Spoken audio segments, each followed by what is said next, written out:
Hello everyone, welcome to Rob's Gaming Table. I'm Rob. Sorry about the technical difficulties there. I think we're good. Hello everybody. Happy Friday. Happy release day for Star Wars Unlimited. Can you hear me? Everything working? I don't know. I don't know if it's all working, man. I'm freaking out here. We should be good though. Minion number Q says, thanks for these streams, by the way, Rob. Oh, you don't ever need to thank me.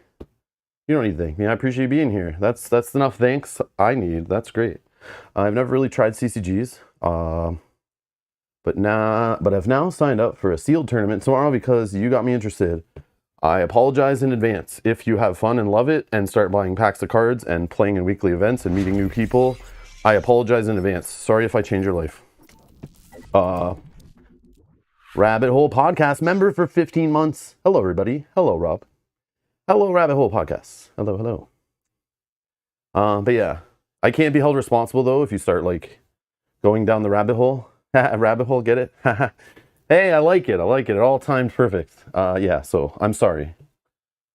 If you don't have fun, I'll feel better because then you won't go down the rabbit hole and like, you know, because CCGs are like, it's a fine line between it's a game and an addiction. Okay, there's like a very fine line there that you can tip in either way.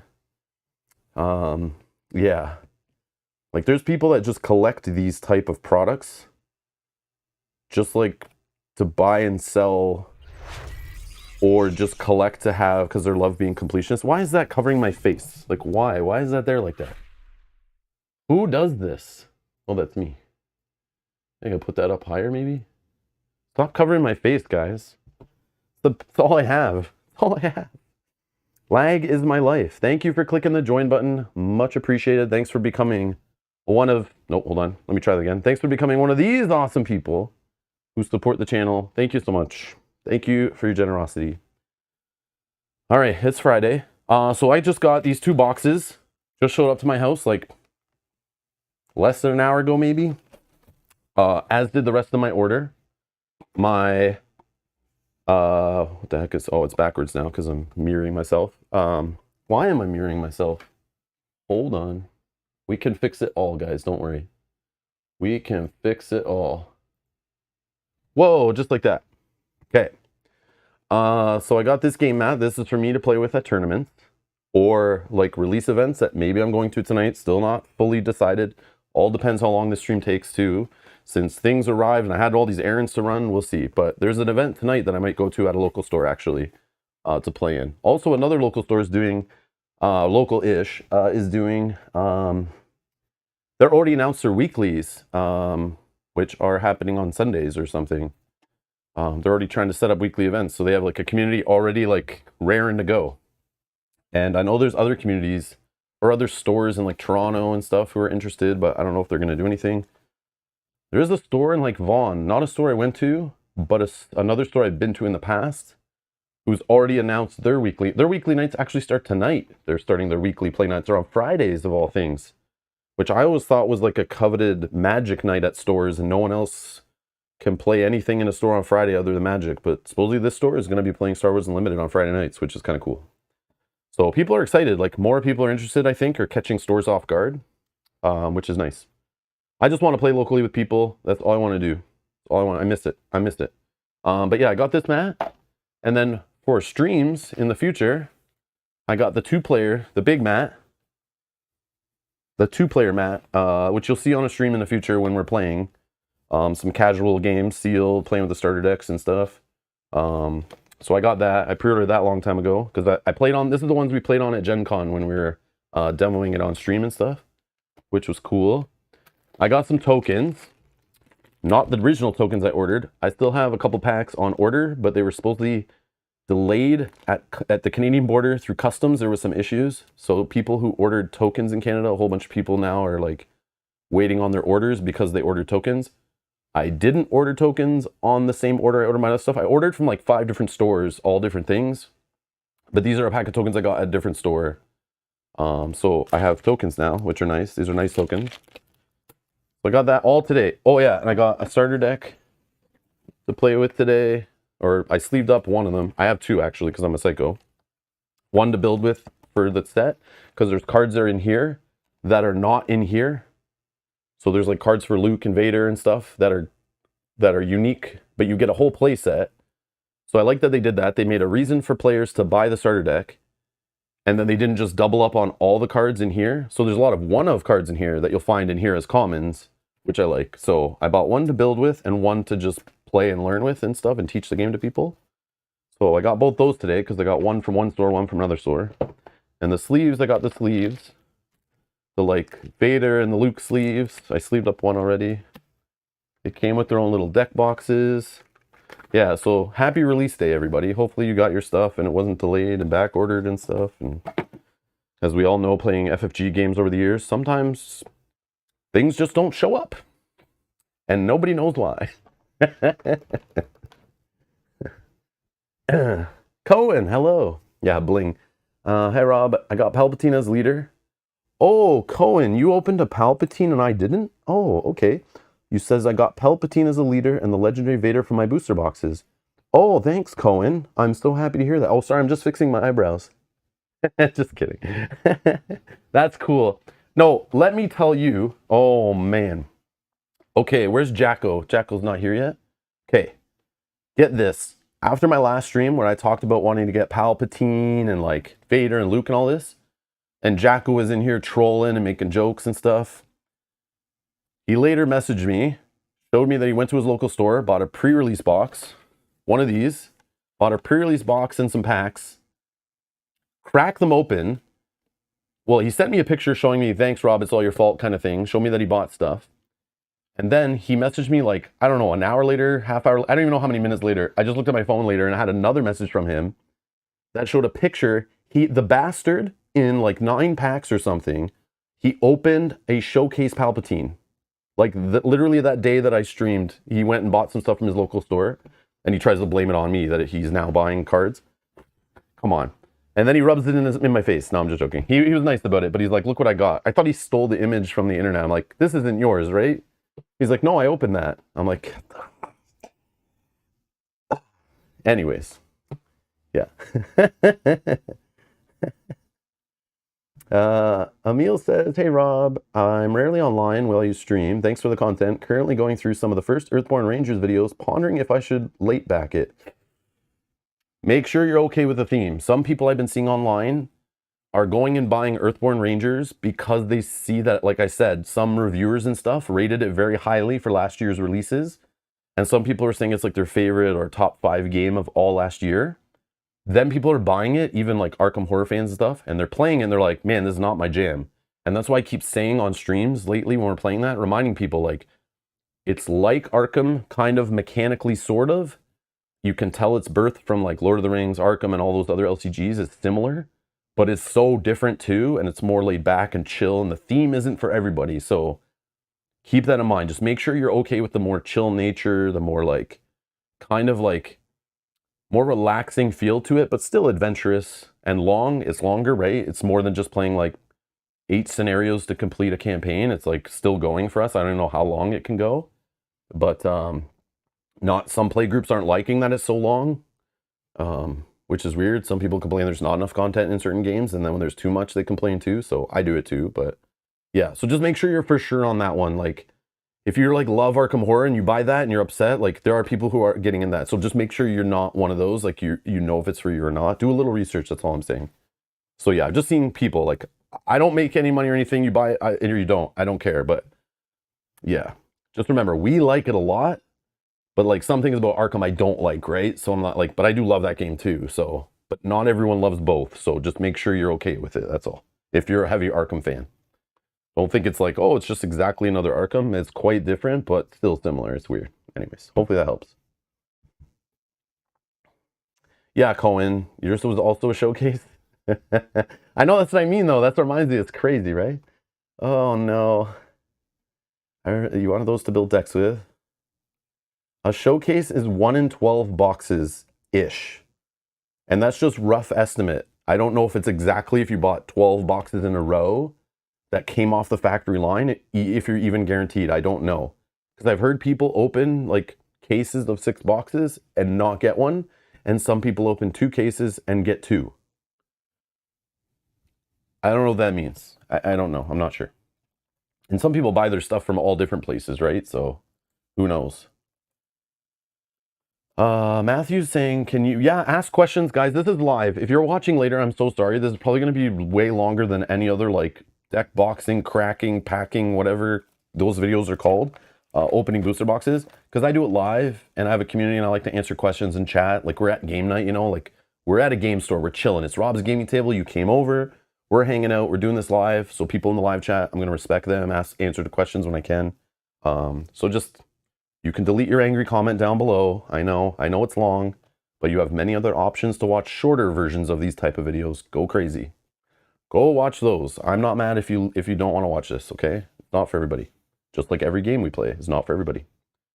Anyways, Matthew's saying, can you elaborate?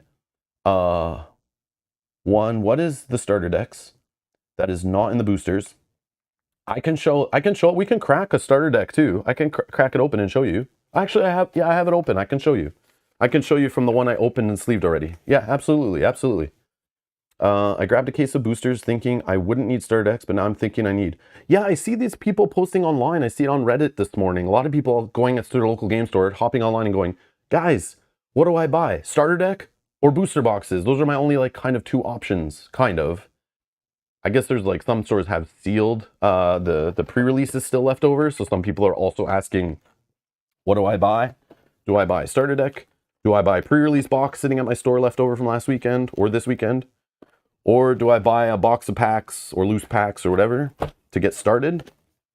And I would recommend the starter deck for sure. Especially if you don't know if you like the game. This is pretty much the cheapest option. Maybe you could say this is the cheapest option because the pre-release box has 6 packs in it. But that's only enough for one player really to play with. You could maybe build 2 decks with it if you got lucky with the color spreads, which I've seen. I've seen people build 2 decks out of their sealed pool of 6 packs, but they're going to be some janky ass decks, okay? You'll get an idea.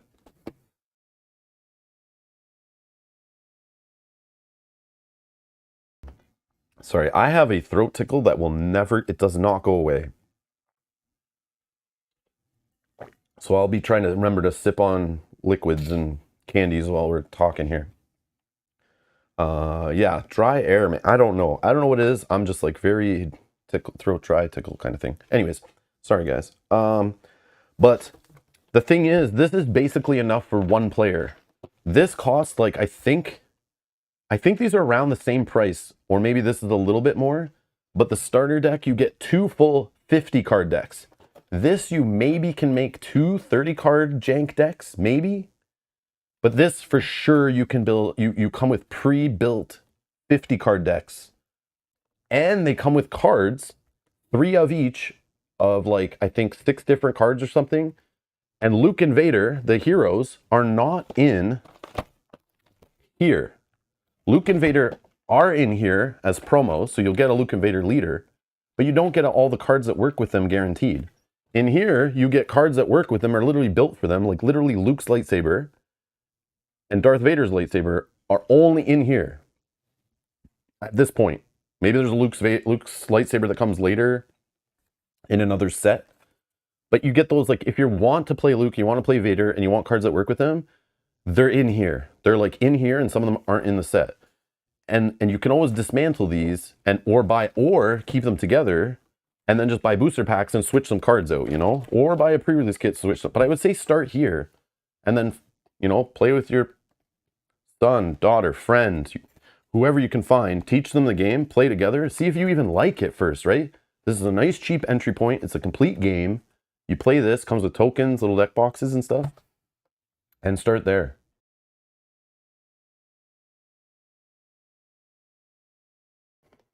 But if you've played collectible card games, you have money lying around, and you want to go nuts, I would buy packs because you'll get some crazy fun stuff, different leaders and things.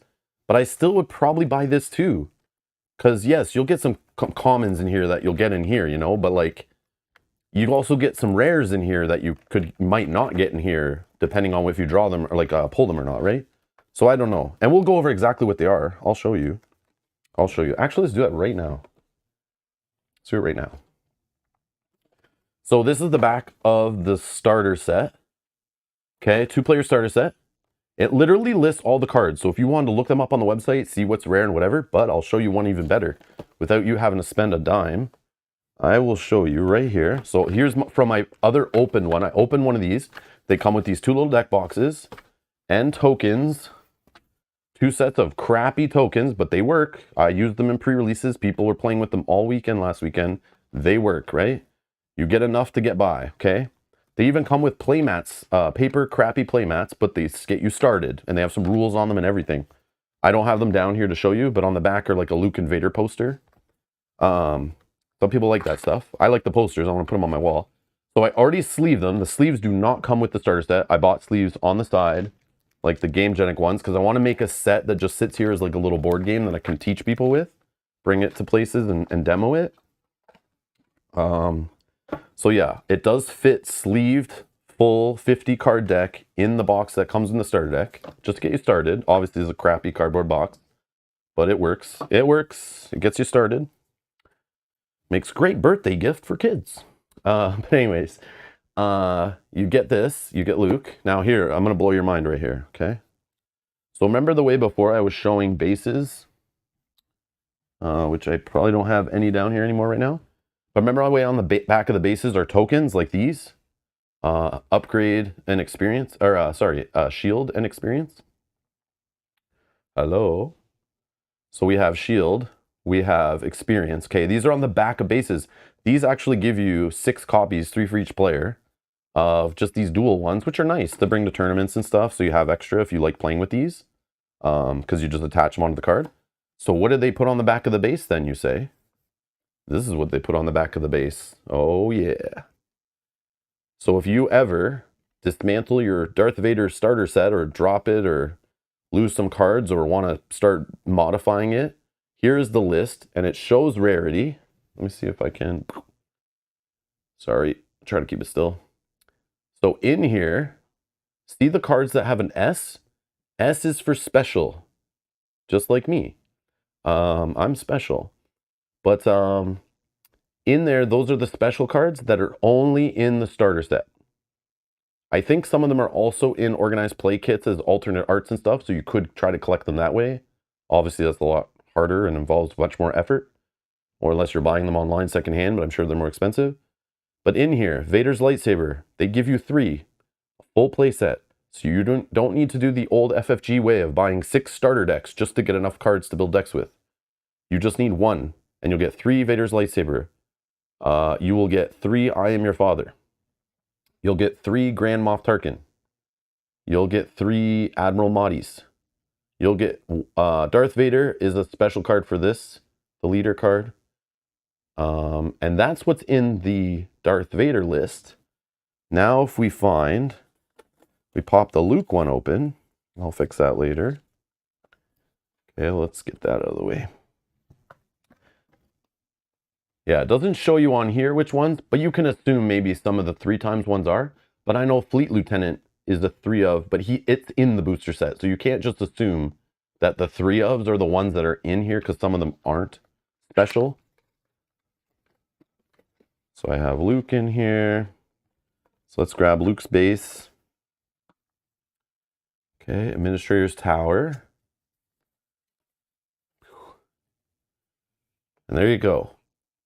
And these will be marked at StarWarsUnlimited.com in the card database. You can filter by special, and you'll see them on there if you're not sure, if you want to look up what the cards actually are. I'm not going to go through deck by card or anything, but I'm just showing you. You can look these up online on StarWarsUnlimited.com, hit the deck card database, and you can look at these yourself just to see what they are. But they're just referred to as special. So Leia Organa, 3 copies. C-3PO, 3 copies. R2-D2, 3 copies. And Luke's lightsaber. Those are not, you will not find those in booster packs. You will not find those in booster packs. Do you care? That's a question for you, right? I can't answer that for you, but so they made a reason to buy the starter and want to buy booster packs. It's a great launch point. You get some exclusive cards. But sometimes in collectible games, like people who just buy booster boxes won't waste their money on a starter set because they just get more junk that they don't need. Unless they put like an exclusive rare in there, you know, which they try to entice people to buy those sets, which they did here. They did basically the same thing. So hopefully it answers your question. That's what a starter deck is. Expand it with boosters sold separately. So yeah. So hopefully that answers it. Hopefully that helps people out. So the question is, do you want to get playing right away with two pre-built decks? Try the game out first, buy this, then go back to your store and buy more later. That's up to you. If you don't care, you can still buy a booster box and you'll get enough cards to build decks from, I would assume. Usually that's how it's done. Hopefully that makes sense. Okay. You grabbed a case of boosters thinking I wouldn't need Star Next now. Oh, okay. Yeah, I read that already. Okay. Yeah. So you won't have Leia in your you could buy 48 booster boxes. You could buy, 10 cases. You're never gonna get Leia. You're never gonna get Luke's lightsaber. You're never gonna get Darth Vader's lightsaber. You're never gonna get I Am Your Father. You will never find them in there. Which is interesting. But it's a cool way to do it. It just makes people who really want to get into the game and get everything. You have a reason to buy every product, kind of. That's a good thing, I think. It also makes drafts and sealeds very interesting, right? Like you could get into the game with a 2-player starter, and then you go play like draft or sealed at your local game store, and you're seeing cards that you've never seen, obviously, but then you're not seeing some cards you played with already. And the only way to get those is by playing with the 2-player starter or pre-building your own decks to bring to constructed nights or constructed weekly plays or whatever, which is interesting. That's kind of cool, right? It's like two different card pools, sort of, very, very slight, very similar, but just like little tweaks, which is neat. Like it's weird you can't buy booster packs and find Luke and Vader in the first set of a Star Wars card game. But then they're in the starter deck, which should be readily available. I went to 2 game stores today, and they had piles of starter sets and boxes and stuff. Like every store I went in had mats, deck boxes, like they were pretty stocked. But there were people buying stuff. Every time I went to a store, there was somebody buying something. Or people who had orders ready to pick up all, we were at one store that had our pre-orders all in bags on the ground. And we could see behind the counter, there was tons of pre-orders of boxes and things that people were buying, which was cool to see. Lag is my life says, I really like that FFG seems to have sufficient stock to actually have the game be playable upon release. Unlike Larcana. Yeah, I know. That's how a game can actually develop a competitive scene. Or just a casual scene. Doesn't even have to be a hardcore scene. A consistent scene is all I ask for in gaming nowadays. To be able to know you can walk into your store every Thursday night or whatever it is, and there's somebody going to be playing there. And some weeks new people will show up, and some weeks the same people you'll see. Sometimes you'll see a new person. Sometimes you won't see them. But just a consistent group of people that are there playing. I miss those days. And it's hard sometimes to keep that going. And hopefully this game has enough popularity, stays affordable, stays approachable, and can have new players come in as old players leave, and have a nice little churn. That would be good. So I hope every set is approachable. I hope every sets have good pre-releases / starter decks and all that stuff. That'll be fun. And stores need to buy OP kits to have official prize support. None of this, yeah, we're just going to give out a couple boosters every week. It's that's okay. But man, FFG's doing some good work with the OP kits, getting some exclusive little cards that can entice people to show up. Get those. The store needs to spend money to make money, and I hope they support the game too, right? So we'll see. Matthew played Star Wars Premiere back in the 90s. Yeah, they're borrowing tons of stuff from all different card games, which is fine. At this point, you can't really reinvent the wheel. You got to just make sure you learn from everyone's mistakes and try to build the best game you can for the audience you're aiming for, right? And they're trying to capture everybody from hardcore tournament players to kids playing with their parents, I saw it all at the pre-releases, which is cool. But yeah, let's get into opening some cards, I think. Because again, I might be able to go play some cards tonight with this game, so we'll see. We will see. So I'm guaranteeing I'll open one. I'll try to get a second one done. I will try to go fast, I promise, but it'll be hard. But I've seen a lot of the comments. I already opened. What did I open now? I opened 62 packs already. So I shouldn't care too much about the common stuff. And I've seen a lot of art already. So I'm going to go through it, try to go through quickly. But yeah, we'll see. I can't promise anything. I say that and I'm just slow sometimes. I just like enjoying things, right? I don't open booster boxes for a living. I don't run a game store, right? So me opening a booster box is going to be a rare thing. The last time I opened a booster box was Lorcana at Gen Con last year. And that may be the first time I've ever opened a booster box of anything, to be honest. I used to buy loose packs as a kid of different CCGs and stuff. But I've been an LCG guy for the last like 15 years. I don't buy random packs. The closest I got was opening Keyforge decks of like, I'd buy a whole bunch of decks together in a box. That was it. Or a box of Keyforge decks. That's the closest I've ever gone. I guess that's kind of the same thing, right? It's just like pre-built decks, but they're still randomly distributed. Mr. Wayham, hello. Now, here's the thing. I was thinking of saving the second one for Seal and Draft, but here's the deal. I do still have 2 of these to play Sealed with Mel. I want to show Kyle the game with the starter set.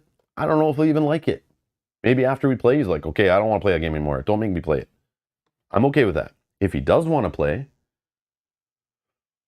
I could always get another booster box. I could always get him to just come to weekly play. If he really wants to play Sealed, I can bring him out and we play with other people. I could also just build Twin Suns decks and throw those at him and make him play with those. I also could win packs by going to events, like weekly play events where they're giving out packs, which one store I know is doing for sure. Everyone pays like a little bit extra to play weekly, and that adds to the prize pool of packs. And that's okay.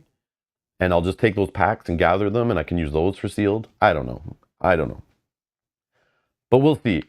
It's based on time. So if this takes so long, I'll just save this and maybe do a separate stream, or I'll just save it for playing Draft or Sealed. I just don't want to do Draft with 2 players. That would be awkward with just playing with like Mel or something. But we could do Sealed, but then that uses more packs, right? So it's like, you got to have 6 per player. But I've played a lot of Sealed already. I don't know if I'm sick of it yet. I don't think I am because I want to go play it tonight, Sealed, but we'll see. But I want to build some decks too. I want to play Constructed also. We are going to do the Sealed thing. We'll 100% do Sealed together. I have 2 of these still with 6 packs each. We'll do Sealed with this for sure on a stream. And we'll do the whole deck building with you guys and stuff. And we'll open our packs with you guys. For sure. I want to do that. 100%. 100%. Yeah. So maybe I only open one today. I don't know. We'll see. You might be right. You're kind of convincing me, Kristen. But again, like, you got to understand, okay? I love playing one-on-one. I love the premier, like, competitive play. That's drives me to play these, like, lifestyle card games.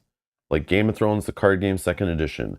Warhammer Conquest, L5R, Netrunner, like, all of them. I loved building decks or net decking and tweaking, play testing, and going to tournaments and trying to win stuff, seeing how far I could get, trying to play with my opponent, outsmart my opponent, all that fun stuff. I love that.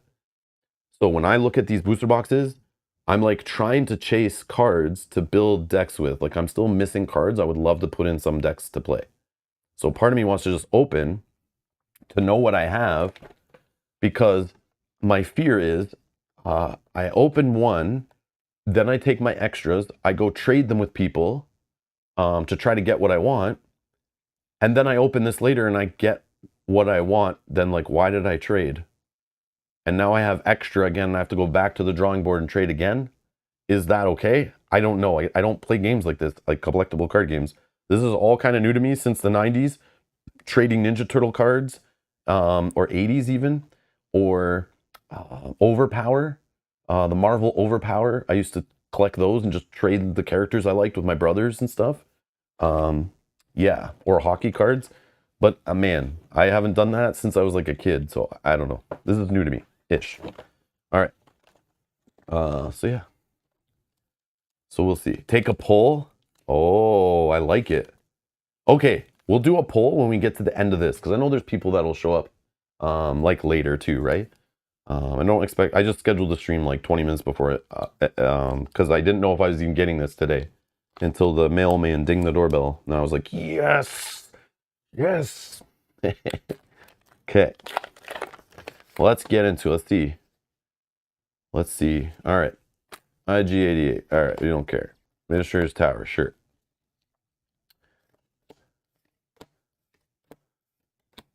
I'll do these. Just rip through some commons. Looking for hyperfoil commons. Yes. Or hyperspace. Hyperspace. Sorry. So we'll do hyperspace here.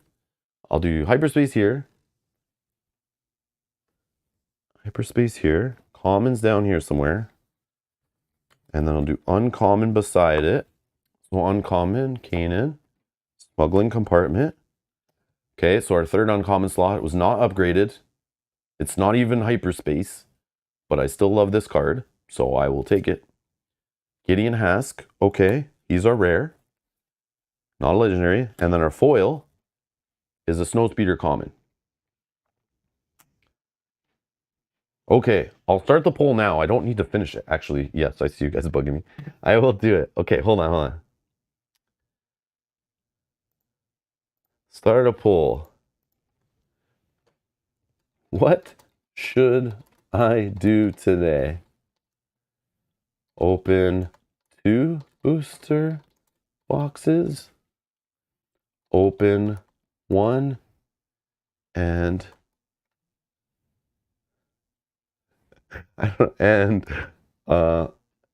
save 1 for sealed.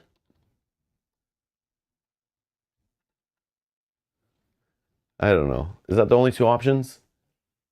Light 1 on fire? Is that not, like, I don't know what I should put the other option. Seems weird, only 2 options. Okay. Open 2 booster boxes or open 1 and save 1 for sealed.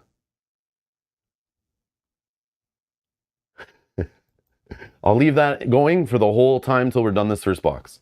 So people coming in can vote and leave and all that. I don't even care. Because you always can come back and watch later too, right? Okay. Emil says, so the goal is to have a full hyperspeed foil deck, right? No. The goal for me, being an LCG player, I just want a play set of most of the cards.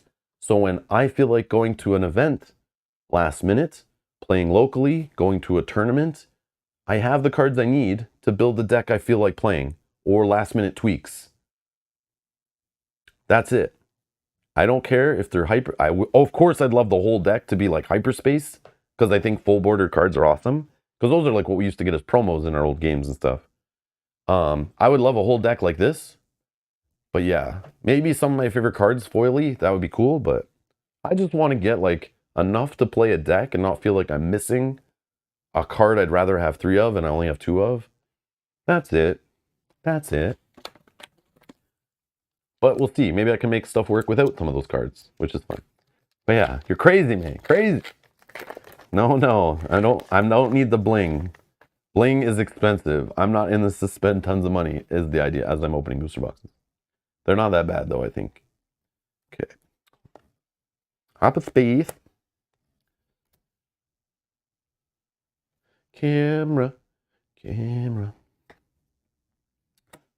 What am I doing? Okay.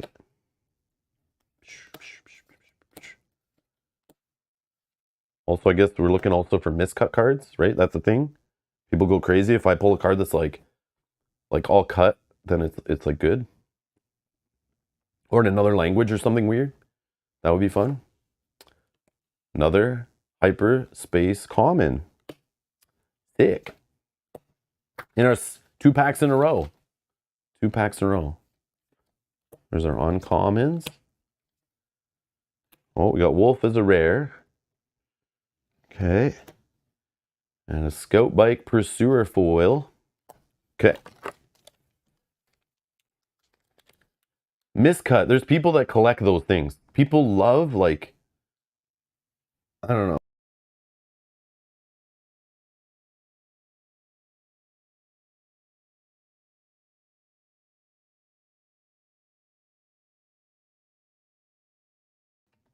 Yeah, they're collectible. That's it. It's just there's something to collect.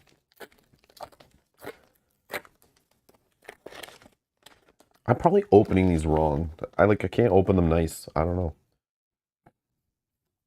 That's me though.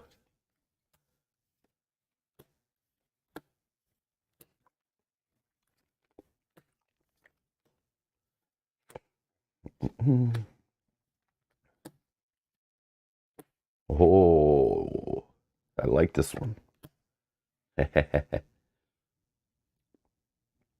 Yeah, like in the starter decks, I think there's like one shoot first in Luke's deck, and it's uncommon.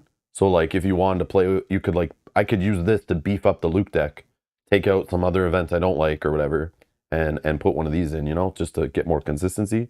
So there's definitely a bunch of one ofs that you could like change the number of, you know, which is nice. Regional Governor. This is not the rare I was looking for. Hyperspace foil. Guardian of the Wills. Common though. Still looks awesome.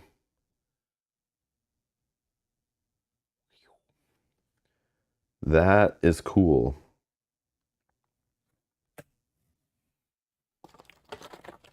So my collection, so I got to get a full deck. So if I play with this one, I need 2 more copies.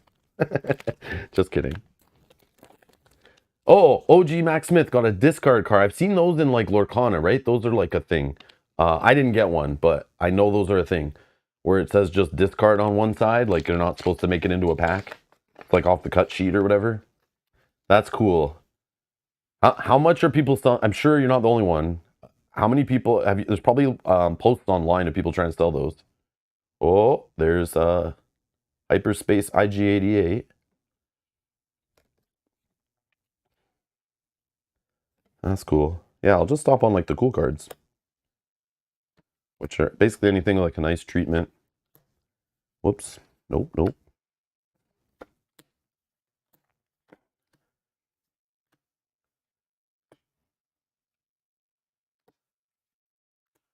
Another Hyperspace common. That's good. Out of like 4 packs, so I got 3 packs that had the last common slot upgraded. That's good. That's good. Yes. I don't know what I'm doing here. There should be a foil pile. Maybe a hyperspace pile. But then the hyperspace foils break everything. Foil. Yeah, let's do like this. Foils in a pile. And we'll zoom out after and we'll take a look. All right. Force choke, uncommon. Tie advanced, uncommon. Distant patroller, uncommon. Murder trap. Admiral Akbar, rare.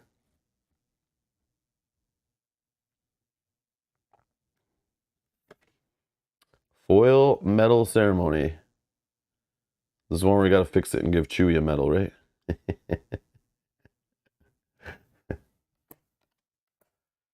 Okay.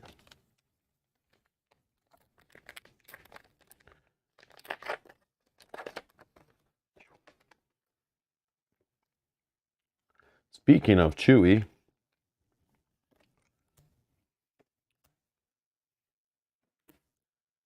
add a hyperspace foil pile of its own. Oh god. All right, all right, all right. So I didn't mix any, right? Okay. All right, all right. Hyperspace. Yeah, they should. There's like rare, right? Even if it's just a common, that's still pretty rare to get that, right? Like to have it have all 3 upgrades. I know if it's like rare or legendary, it'd be like even better. But yeah, I'm down. It gets its own pile, sure. Sure, sure, sure. Then we'll do like a legendary pile right here. Right there. Yeah. So I got hyperspace, common, uncommon. I got legendary, hyperspace. I'll do legendary here. Foil and hyperspace. I don't know. And then I have the leaders and bases. I'm just chucking them all up here, the common ones. But yeah. Okay. That works. That works. All right.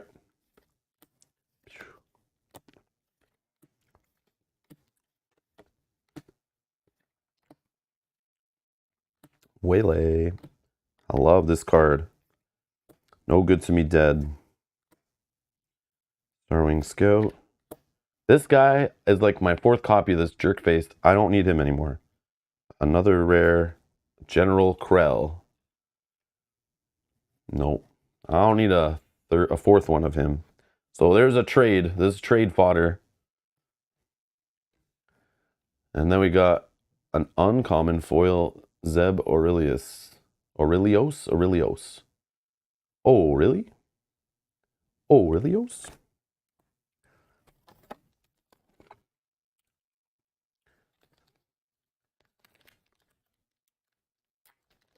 Yeah, you got one from Star Wars Unlimited, but I've seen those, like other games have had those before, those discard cards or whatever. I'm pretty sure.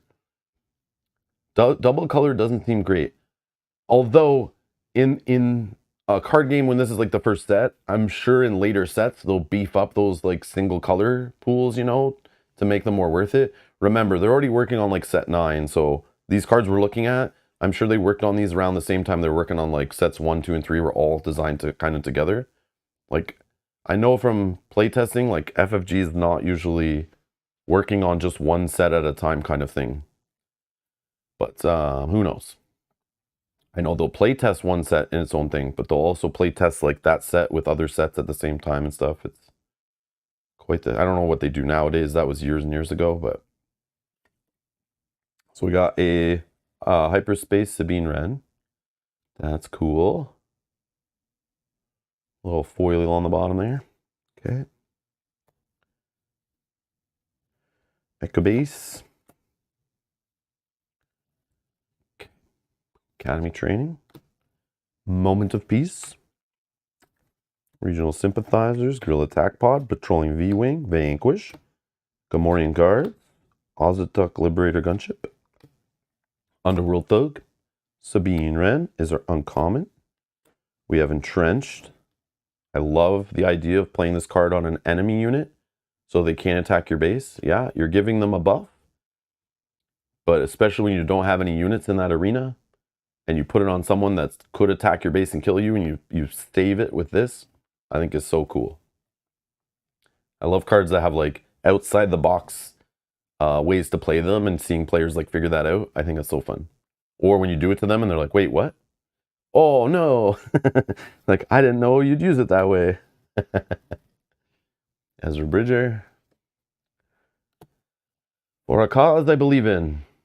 All right, where's these legendaries that are supposedly in the box? Oh, I got two rares.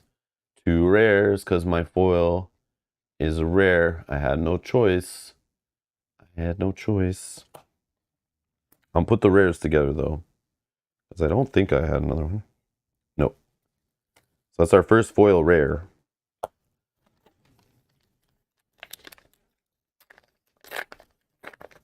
Yeah, Matthew, I'm surprised. I don't know, in today's day and age, to have a CCG come with no digital component or no plans or no announcement, I don't know. But I think it's okay to have like in-store games and like digital only games. We've like seen both for decades now, right? Like both can exist.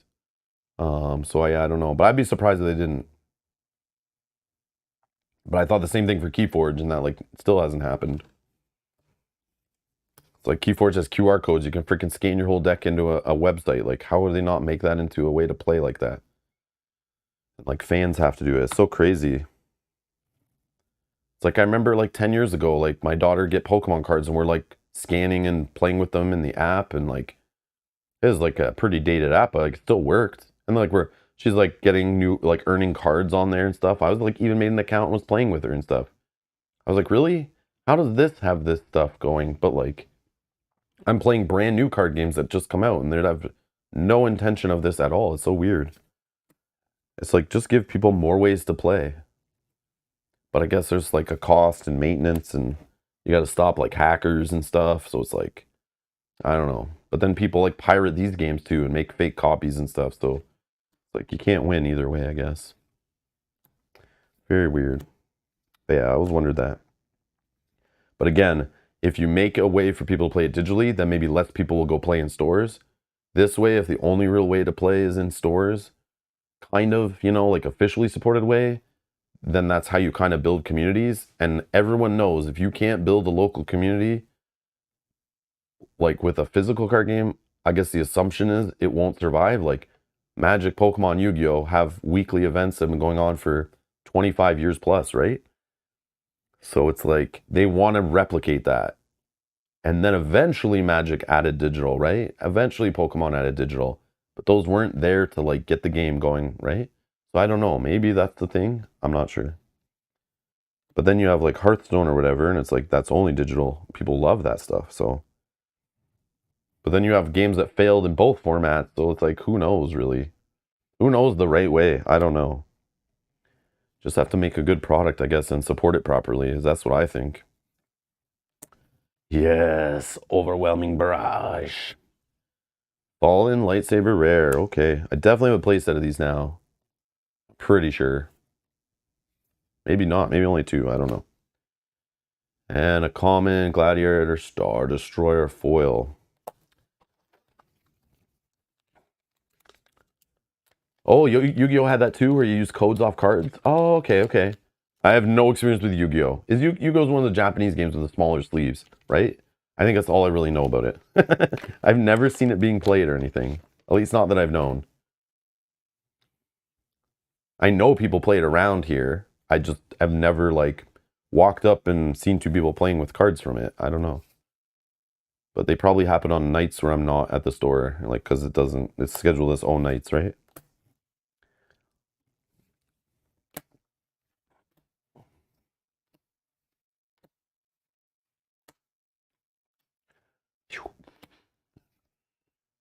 Bounty Hunter Crew, Carabast, Uncommon, Bays. Oh, we got our third uncommon slot upgraded because it's hyperspace. And it's a rare. So we have a chance of getting... If our leader was rare, you could get like 5 rares in the pack, I think. Maybe not. Maybe 4. 4 is maybe max. Because you get your leader, you could get your last uncommon slot, your rare slot, and your foil slot could be rare. So this is getting a nice hit, quote unquote. So we got a rare Rook in hyperspace, which is cool. And our rare is Chopper. So rare and rare. And we got an uncommon in the foil. But we could have got a rare like a legendary in there too, which is cool. Admiral Ozzel. Oh, you'll go there. Used to play 20 years ago.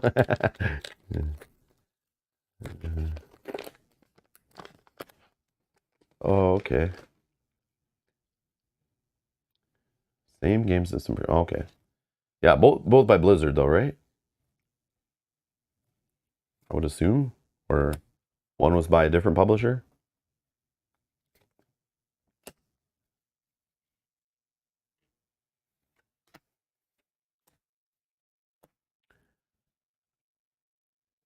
Yeah, we're spoiled asking for digital versions on release day. Yeah.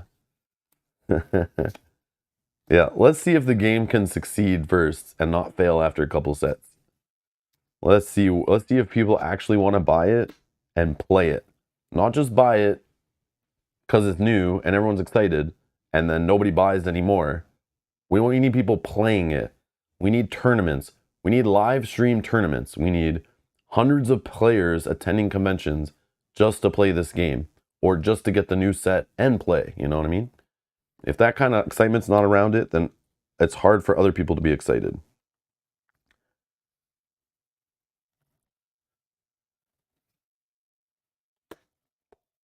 Benthic 2 tubes. General Veers. Rare slot is Redemption. Still no legendary, guys. Not a fan. Officially, all I open is junk. No, I'm just kidding. It's hard to trade for legendaries you're missing when you have no legendaries to trade. Fantasy Flight Games. I'm going to send an angry worded letter after this if I don't get a handful of legendaries out of this damn box. But we'll see. Oh, Upper Deck was one, Blizzard was the other. Okay.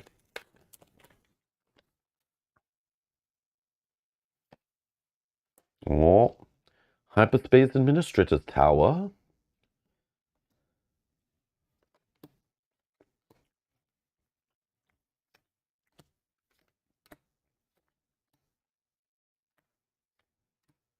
Oh, I think I see a hyperspace peeking out from the last common slot. I see a... Are they bigger, maybe? No, not really. That was weird. Oh, yeah, I can see it at the top. They are slightly different size. Yes. Yeah, because you can see that white line there, right? Yeah, I feel like they're a slightly different size. Very slightly. Oh, that looks nice, right? Look at that bright. I love the sky, like snow, like it just looks so cool. I wish there was a darker border on this, but it still looks cool. Yeah, that's cool. Like more contrast, but that's still nice. I see why people want to build whole collections of like their whole deck to be hyperspaced. That just looks so nice. Like imagine this was the default of the game. This would just like everyone would be like, wow, that game just looks so much better than the other games. But it's weird they go with the standard black border and then they're like, yeah, you can try to get this if you want. Good luck, sucker. Yeah, it's a good looking card, right? Is it a good card though? Let's see. Is this the one that exhausts? On attack, exhaust an enemy vehicle ground unit. Sounds a little situational, but obviously as people build decks and play and other sets come out, I'm sure we'll have lots of vehicle ground units. There'll be whole decks built on just vehicle ground units, I bet, in the future. They'll call them Transformers decks or something, you know? Roll out. Bring my vehicles to the battle. Bright Hope. I like this one.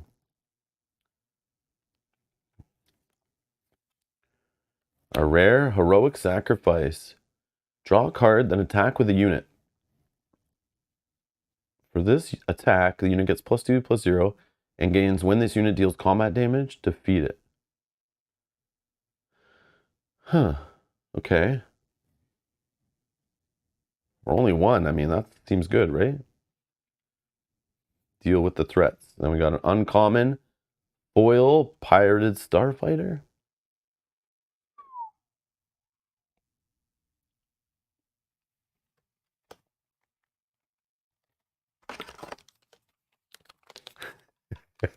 Make sure your complaint letter to FFG includes an expansion inside a big box with a ton of empty space. It will help them better understand your complaint letter. Yeah, yeah.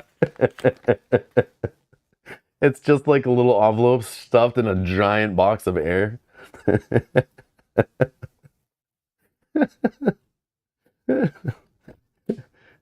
Nice, Joseph. Nice.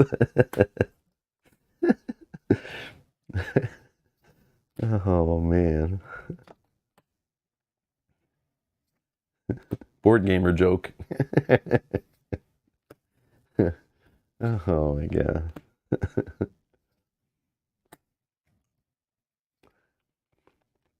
Oh. I see that white line? That's another hyperspace common. Okay, that's cool. FFG, you're giving me all these hyperspace commons. I just need a couple legendaries, okay? Please. Just a couple. That's all I ask. Oh, we got this one before. But this is what I mean. I love this one with the sky and then the contrasting like black, like in gray and stuff. It like definitely pops. I like it. It's really cool. Imagine the whole game, every card was like this. Like you're already like setting the standard, you know? I think it's just cool. That makes all other card games like look dated, you know, that just use the regular borders. But I know they're trying to be like make it feel nostalgic in 90s and stuff, which that's also doing a good job of. So it's hard to fight it, you know. It feels comfortable. Like this, you know, this graphic design, the black borders, feels comfortable. Feels very like I know what I'm doing, you know, it's familiar. I like it. But man, this stuff looks awesome. Okay. Oh, we got a hyperspace uncommon for a third uncommon slot. So that's two hyperspace at least in the same pack. We didn't get a hyperspace leader though, or location, or base. There's Sabine, hyperspaced. I had no choice is our rare. Feel like I have no choice but to trade away all these extra I had no choices. And our foil, look at that. I love when the ships are foiled, man. That looks so good. I just, all the lights, like I love like lasers and lights and all that into foil. I don't know. I know it doesn't look as good on the camera. I know it's like kind of dark for you guys. I put a light here beside me to kind of help, but it just kind of glares. But yeah. Spend my whole career trying to make glare not show up on my table so all the lights aren't blowing out the game and reflecting off sleeves. Doesn't help when you're trying to make foils look shiny. But that's what happens. Still looking for Palpatine though. Any Palpatine. I don't need a fancy one. I just need one I can build a deck with. Which we have not seen, right? Unless I went by it because I was being a little quick and wasn't paying attention.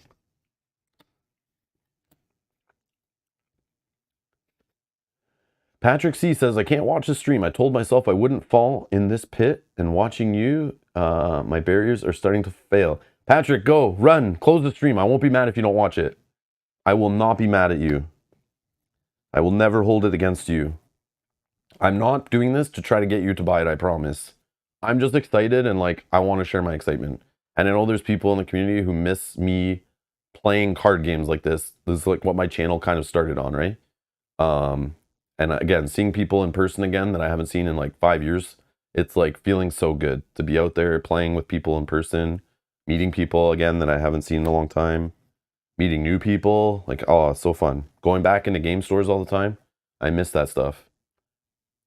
And it's like, yeah, it just hasn't happened. There's another upgraded common slot with the hyperspace mercenary crew, or mercenary company, sorry. Ambush, overwhelm. You got to know what these do to play this version. So when you play this version, you're automatically showing that you're a cool kid that can remember rules. Because the regular one, which we probably have in this pile here, right? Yeah, right there. Yeah. For those that, because not everyone watched my other videos or streams opening these packs of crack. Yeah, see what they did? So in the first set, I love when FFG puts like rules reminders on cards to help people learn and get into a set. And in the starter decks, they always do that. I love that. Like thinking of new players all the time, you can never forget the new player or your game will shrivel and die. Don't make the barrier of entry any higher at any point and your game will have a higher chance of succeeding, I promise. But yeah, they just, on the fancy card, they just say, let's get rid of that. If you're running the fancy card, you're a pro. So if you want to look like a noob at tournaments and fool your opponents, play with this version. I don't know what I'm doing. How do I mulligan again? Tee-hee, tee-hee. General tag. Zeb. Protector. Saw Gerrera is our rare. Forrest Whitaker, man. I like him. He's cool.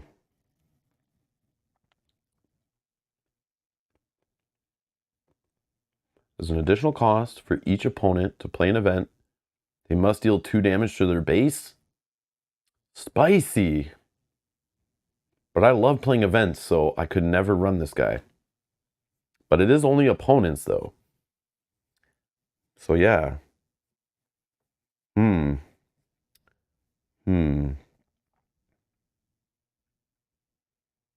Yeah, I don't know. It's the whole dual red thing. It's like, man, can't wait for the card pool to expand and like people start running monocolor decks as like a normal thing. But again, you could play this in your deck, a red deck, hero or villain, and just pay an extra 2 for it. If you don't want to play double, like mono red or whatever. So would this guy be worth 6? Maybe.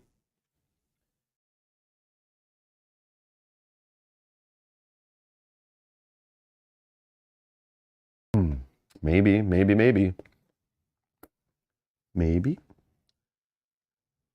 Jawa Scavenger foil. Seems like a good sideboard card. Yes, he would be. You're like, yeah, I just got wrecked by those events. Yeah, I'll put them in. Especially a best of 3, right? But I mean, also you see how the tournament's going, right? And how the meta is, you know? Start getting trouble in the first couple rounds, switch it up. Chupa Wampa. Yes, super laser technicians.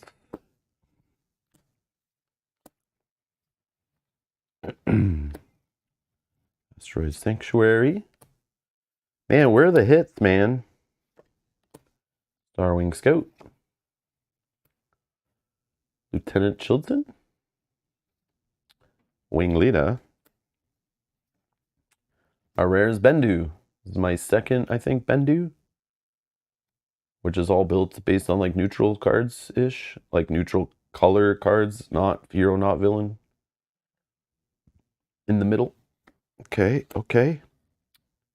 And the foil is a rare. But I have like 100 of her now.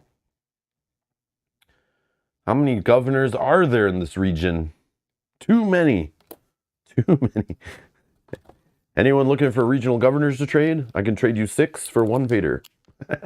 Just kidding. I probably need more than 6 to get a Vader. God damn it. Give me something.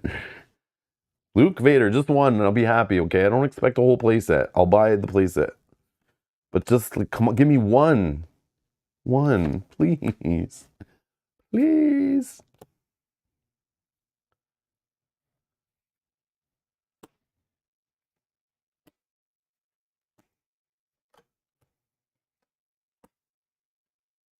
Dear FFG, where the F is my legendary?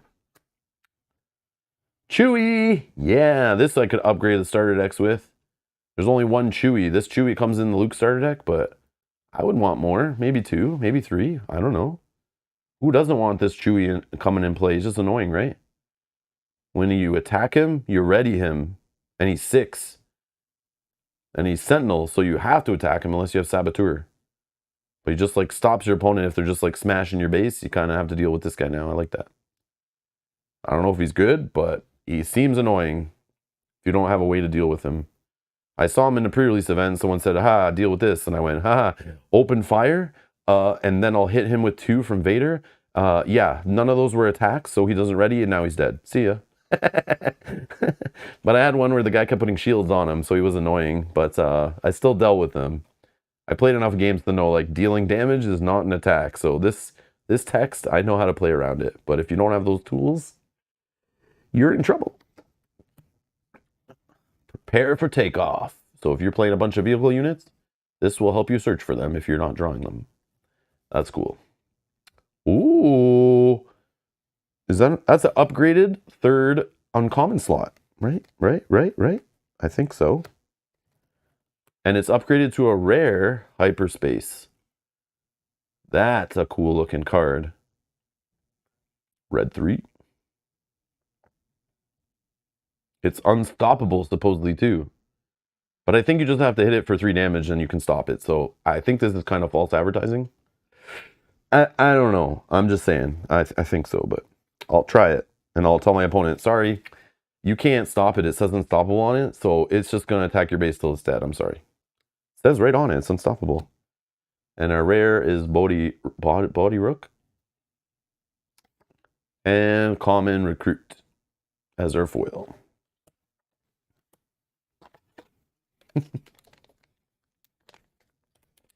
Yeah, Minion, that's the thing. Like Regional Governor, the way you have to like name a card, for those that don't know, when played, name a card. While this unit is in play, opponents can't play a named card. I feel like the only reason this is a rare is because they didn't want it to show up a lot in new players' pre-release kits and stuff, so they weren't getting flooded with them, not knowing how to use them in a sealed event. It's like a Wild West, right? Everyone has like 30 different cards, all singletons, right? So how the hell you know which one to name? But putting it rare means deck builders for meta, you know, when you're playing against a specific meta deck, this is a deck you could play to kind of like stop it from playing cards that are annoying you, you know? And slow those opponents down and stuff. Like, yeah, they can kill her probably fairly easily, but now they can't kill her with that event that you know can kill her. You name that. Now they have to fight her with the unit, which they didn't want to do maybe, you know, to try to get rid of her so they can play that event that they wanted to play, you know. I just think it's cool to, like, it's just a tool that's there to, like, answer when something gets out of control, maybe at, like, in the tournament scene.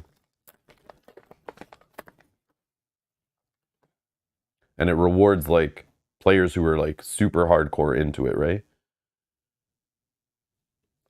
So we got a hyperspace Leia. Ooh. Alliance General.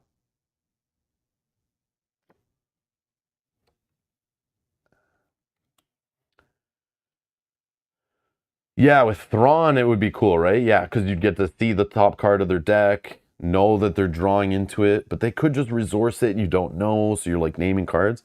But there are cards there is one that lets you look at the opponent's hand. Spark or Rebellion, right? But that's like yellow, I think. Yellow, I don't know if it's yellow hero or what the heck it is. One sec. I have it probably here in my little pile of rares.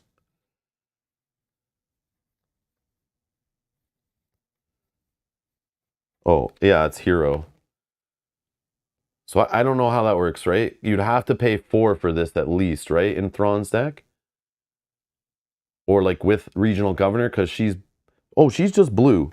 So you could do it out of yellow, white, and blue. You could get crazy with this, but yeah, I thought it was just a yellow card, but it's not. Thrawn's like yellow-black, right? Yeah, never mind. I don't know the cards that well. I just remember seeing it going, ooh, that's dirty. But then you would have full information. But again, is that worth playing all those cards to do that? I don't know. But some people with Thrawn are going to blow my mind. Just remembering what you've drawn and what you've played and all that. I find that so fascinating. I'm not good like that, but... oh yeah, and Viper Probe Droid, yeah, lets you look at their hand once. Yeah, that's true. Yeah, that one lets you discard, which I think is crazy, right? Yeah, there's a few ways you can get knowledge, which is neat.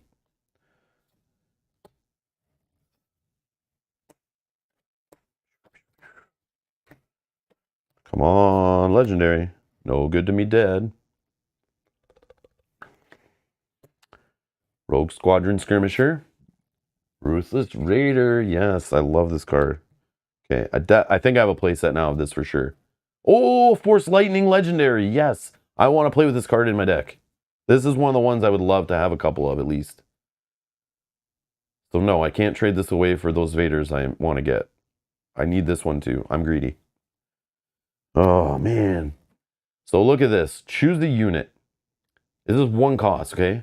Choose the unit. It loses all abilities for this phase. I love those cards from Game of Thrones. Just blank a unit. You know, stop. Like you have a unit in play that's like buffing all other units or making them all have ambush or something. You just say, no. I don't have a way to kill that unit yet, but I'm going to blank it at least. Then, if you have like Force, so in my deck I would have like 7th Sister or 5th Brother or Darth Vader or Palpatine, all Force units. Pay any number of resources to deal 2 damage to the chosen unit for each resource paid this way. I love it. It's like the scalable removal card and rewards you for playing Force units, which I'm a sucker for theme. So like I want to play like Vader and, you know, like have all the theme of basically based around Vader and Palpatine and stuff, right? And this obviously goes in there too, I think. But this is good because it's actually a legendary I want to play with. Not just like put in a card sleeve and look at, you know? Like this, I want to play this in my deck. Yeah. This is awesome, right? And like as new sets come out, this Force is going to become more common, right? Like I can have Kylo Ren in the deck too or whatever, you know? Like who knows, right?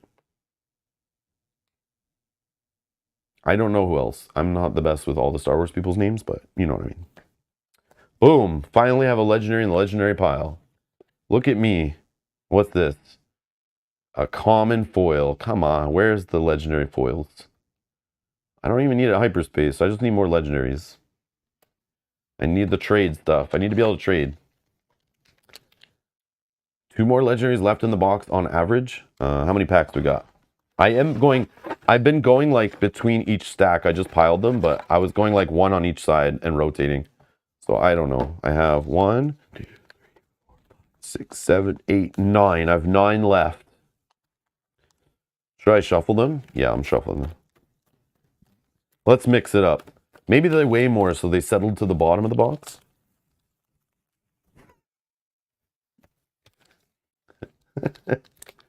Oh, Darth Maul? Yes, Darth Maul. Hey, Trey, how's it going? Yep, I've crossed to the dark side into CCGs now. Trey, are you playing this game or what? Am I going to see you at Gen Con? Are we going to play some drafts together? Please say yes. Are you like me and haven't left the house since COVID started and card games are new again? Trey's, you have self-respect. Get the hell out of here. Oh, but you're flirting. Okay. I used to play Trey in the chat. We used to play Game of Thrones, like first edition too, I think, right? I know you played second, but also first, I think you played too. Plenty of SoCal players are getting to it. I saw Sid's doing a channel, right? I saw it popped up in my feed and I saw him in the thumbnail and I was like, Sid's playing this too? I saw he's making videos. But yeah, I got a comment on one of them. Say, hey, Thrones buddy. Yeah, oh, Rancid, that's what it is. But I was like, man, that guy in the thumbnail looks familiar. And I click it as soon as I heard his voice. I'm like, it's Sid, yeah. Like, all right, fellow LCGer has crossed over. We're just gluttons for punishment, playing stuff from FFG. Oh, there we go. We got a common upgrade to a hyperspace wilderness fighter. Yeah, snow. Me likey the snow. Very nice, very nice. Uncommon. Oh, force throw. Speaking of force events that I would love to play in my deck. Choose a player. That player discards a card from their hand. Then, if you control a force unit, you may deal damage to a unit equal to the cost of the discarded card. Yes. Kanan. Oh, we got a rare base. Okay. So the only ones I own are the green and yellow one. And, of course, I get another green one. I do not have the blue or the red rare bases still. I don't know what the hell is my problem. My luck problem here. So I now have like 3 copies of this. So maybe this is tradable. Maybe people will trade me my extra bases for those other rare ones. I don't know. I would just like to have all the options to build decks with, you know? That's weird. But we'll see what I open still, right? But that is technically a rare. That's why it's in the rare slot. Oh, look at this Swoop Racer. Hyperspace foil common. Which goes to here. That's our second hyperspace foil. Oh, it's just second. Okay, I couldn't remember, Trey, how long like you were playing for. It all feels so long ago. Anything before COVID is like, I don't know if it was 1 year before COVID or 10. It's all blurred, man. I don't know what happened. I don't know what happened. So confused.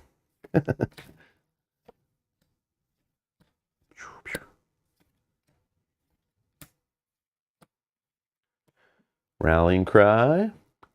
Uncommon. The Ghost. Little Spectre ship. Smuggling Compartment. Oh, I just said I don't have the red base or the blue base from the rares. The 25 health bases.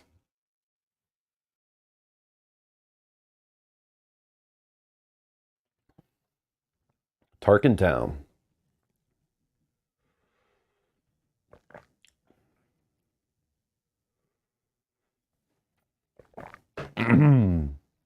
So once per game, you can deal an epic action to deal 3 damage to a non-damaged to a damaged non-leader unit. Definitely goes in the aggression aspect. That makes sense. Very aggressive card. So now I just need the blue base. And we have a hyperspace foil boss uncommon. I know, it spoiled it because I had to turn the card sideways, I know. Woo! Yeah, see, I love this, like, the little, like, blasts and stuff, like the light on the foil. It's cool. Definitely looks way cooler in person. But, yeah, it's got, like, a mirror thing going on to it that you can't see on video. Like, it looks brighter to me in person, but It's still kind of dark compared to the other cards, but yeah, that's cool. That's a cool card. Okay. Here we go. Girl, same. Yeah, yeah.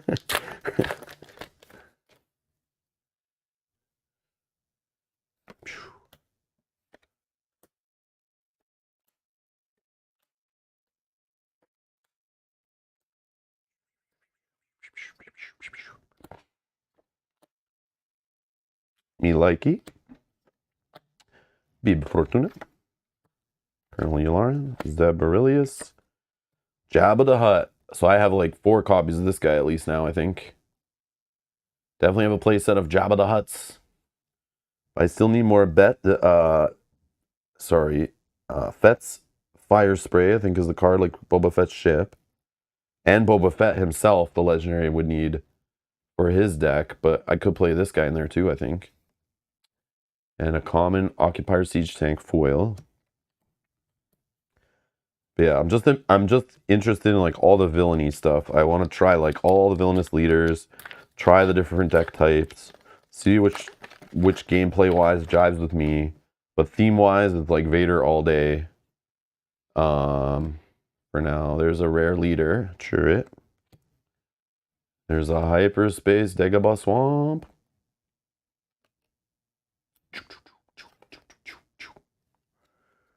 Okay. Steadfast Battalion.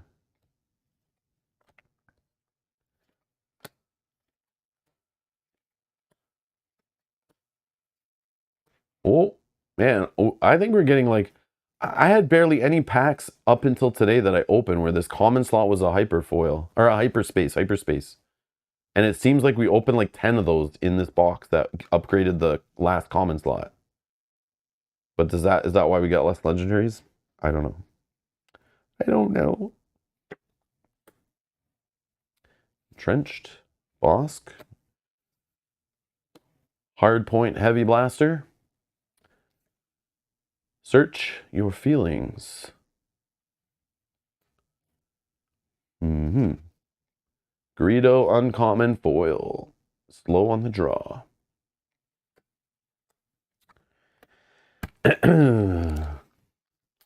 Bosk is like the opposite. Yeah, he's like, you want to be playing events like crazy, right? Yeah. And Saw comes out and says, no, bad event deck. Bad. Stop doing that to me. Okay, we got Jin. Echo Base. The prettiest base, in my opinion, Hoth. Yeah. And like, when are these going to matter, right? The little keywords on the bottom. Like, those have to matter in the future. Like, why give it a trait?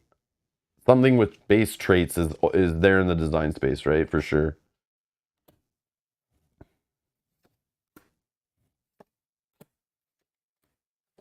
Rip through the commons.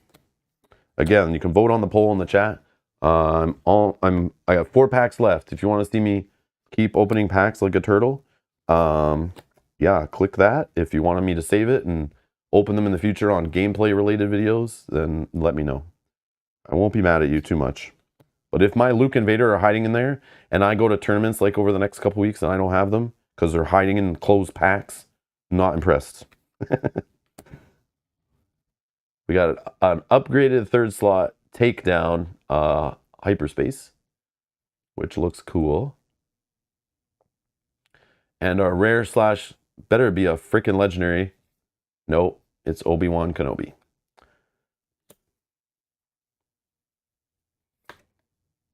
Starwing Scout foil.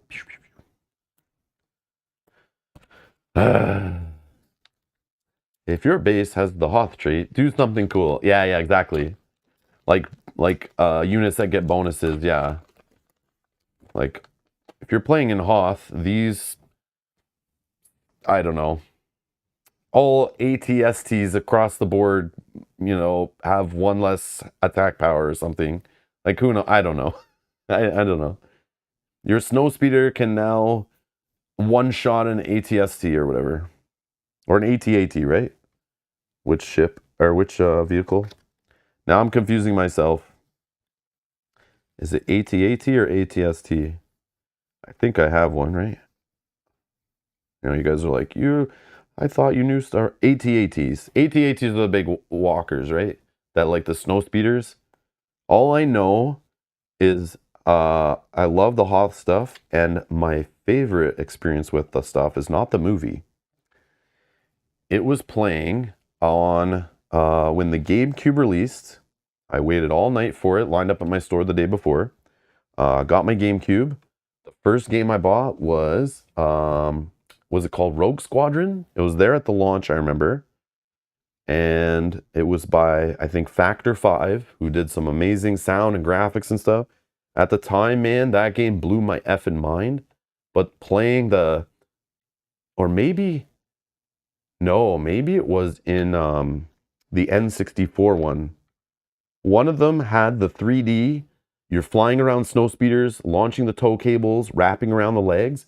It might have been in Shadow of the Empire, but I don't know. One of those two games were like the Star Wars games that I played the most. And I just love the ships and the vehicles and stuff. And yeah, they both had good stuff on that. Shadow of the Empire is a little like rough around the edges, but I had a blast playing through that and beating it. But yeah, one of those two games, I don't remember. My mind sees it as like this most beautiful sequence of flying a snowspeed around and wrapping it around, but I bet graphically it looks like trash now. I'm afraid to go back and see it again. But in my mind, it was like the most cool experience. Yeah, it was awesome. It was probably Rogue Leader, but it might have been in the other game. I can't remember. Mr. Wayham says, I always told myself I wouldn't get back into a TCG again, but the bug is hit. This is like my first TCG for real, that I'm actually going to build decks and try to play.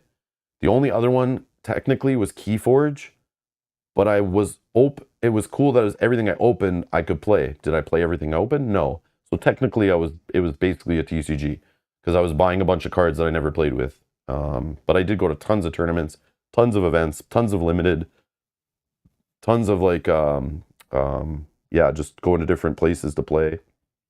Stores, hotels, like convention centers, all this stuff. I loved it.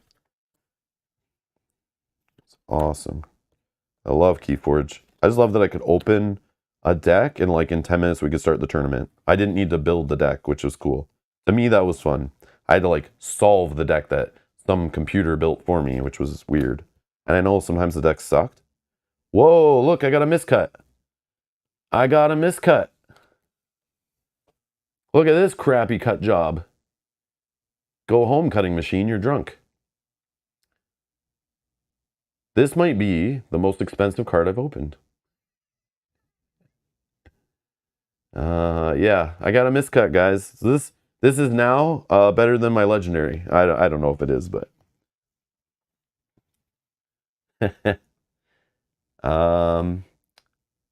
is this one kind of off too?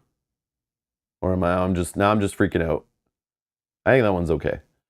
What's your budget? Okay, here's the problem.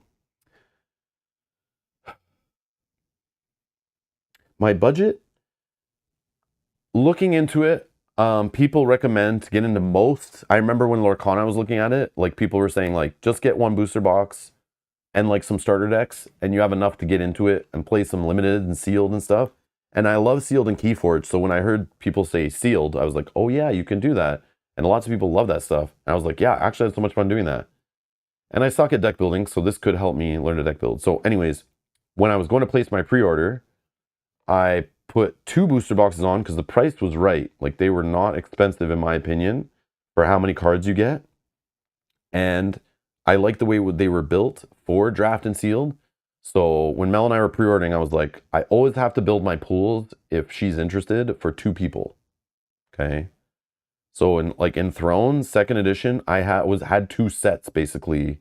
I was buying like 2 of every release because Mel would be building her tournament decks, I'd be building mine. Sometimes they overlap. Sometimes I want to build decks for other friends that came over and played with us, you know, who didn't have the cards.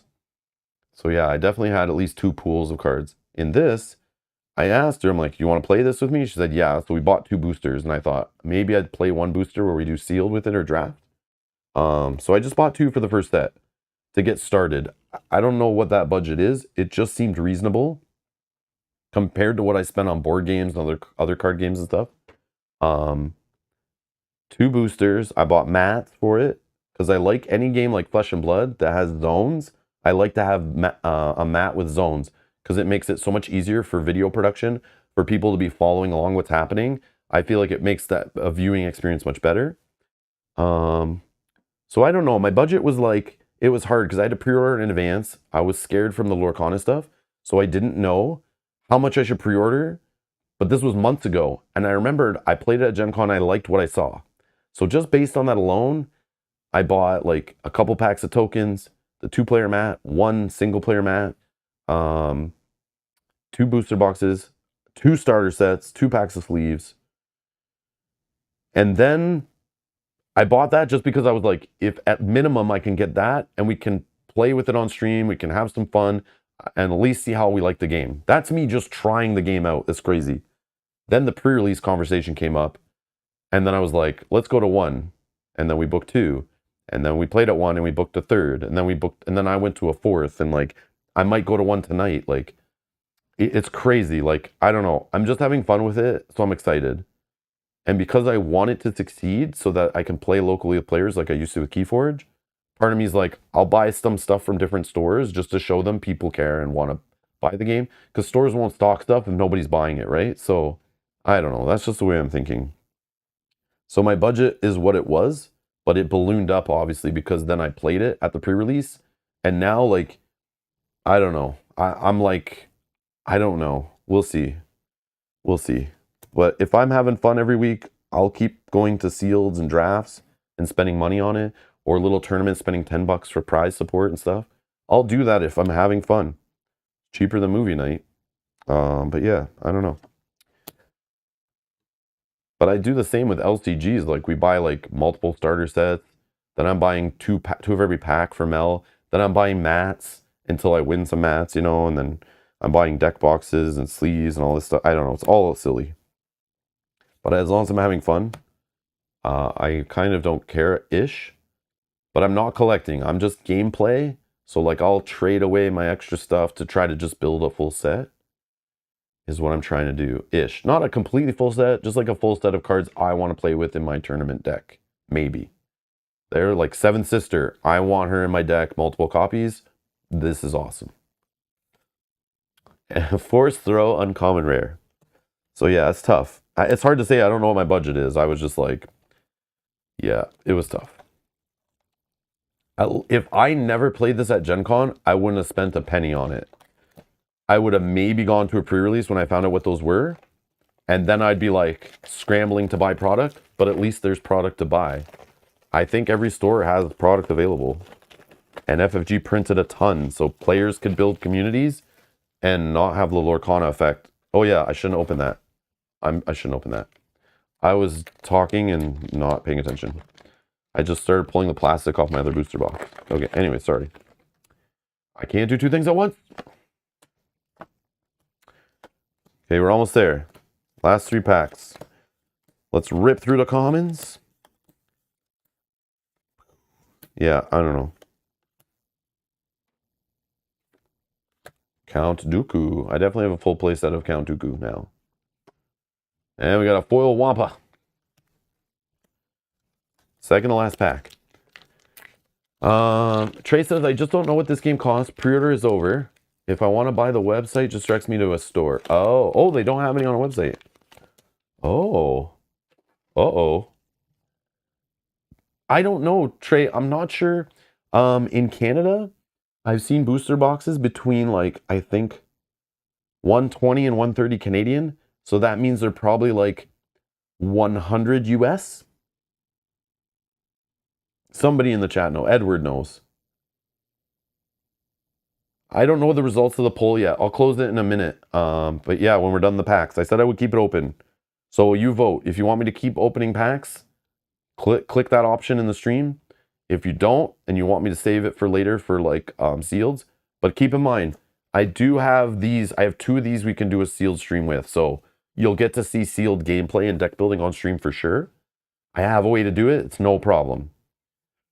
And worst case, if you guys enjoy that stream, then I go buy another booster box and then we'll use that for sealed.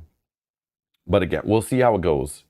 If I'm having fun playing weekly with people and you guys are having fun watching me play casually, then I continue it. But I don't need to turn the channel into a Star Wars channel, though, don't worry. But maybe do like a weekly night where we play or something. I don't, we'll see. But really, it's just for me to do as a hobby, like a hobby not related to my job of like playing board and card games on streaming them on YouTube. I just know there's some people who love to watch people open packs. I'm a sucker. I watch games that I don't even buy, and I watch people opening packs, building decks, playing in tournaments for games that I own 0 cards of. I just love competitive card gaming. I don't know what it is. I'm not sure. It's a sickness.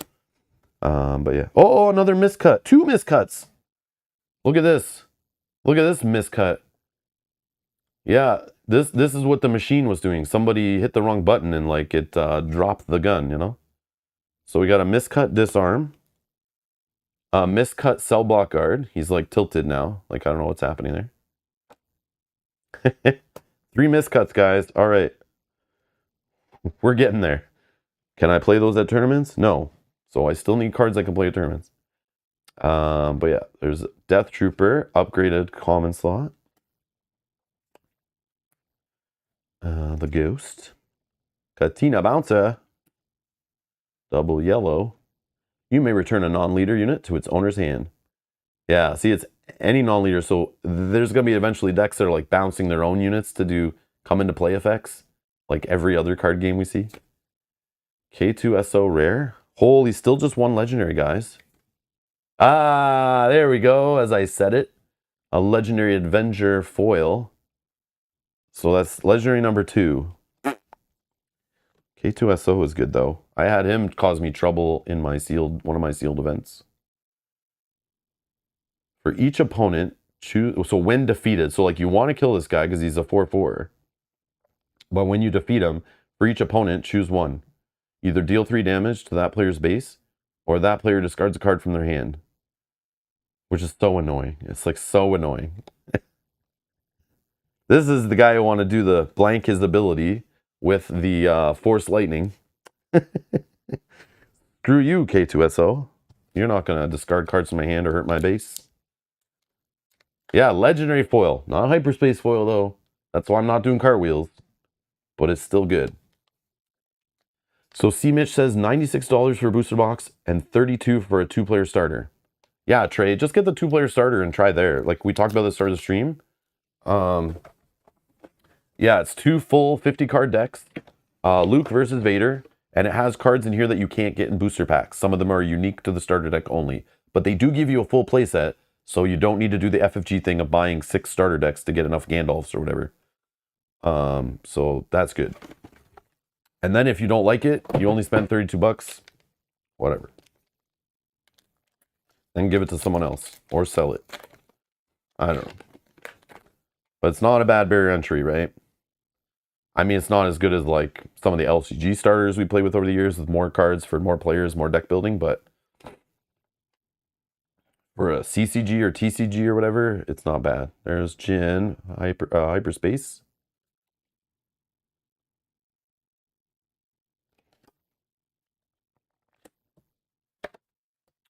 Last pack here, last pack, come on.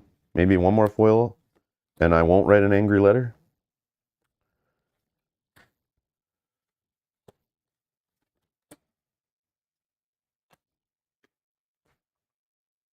Oh, miscut, miscut. So I got a miscut snapshot reflexes. It's like only my commons get miscut, I see.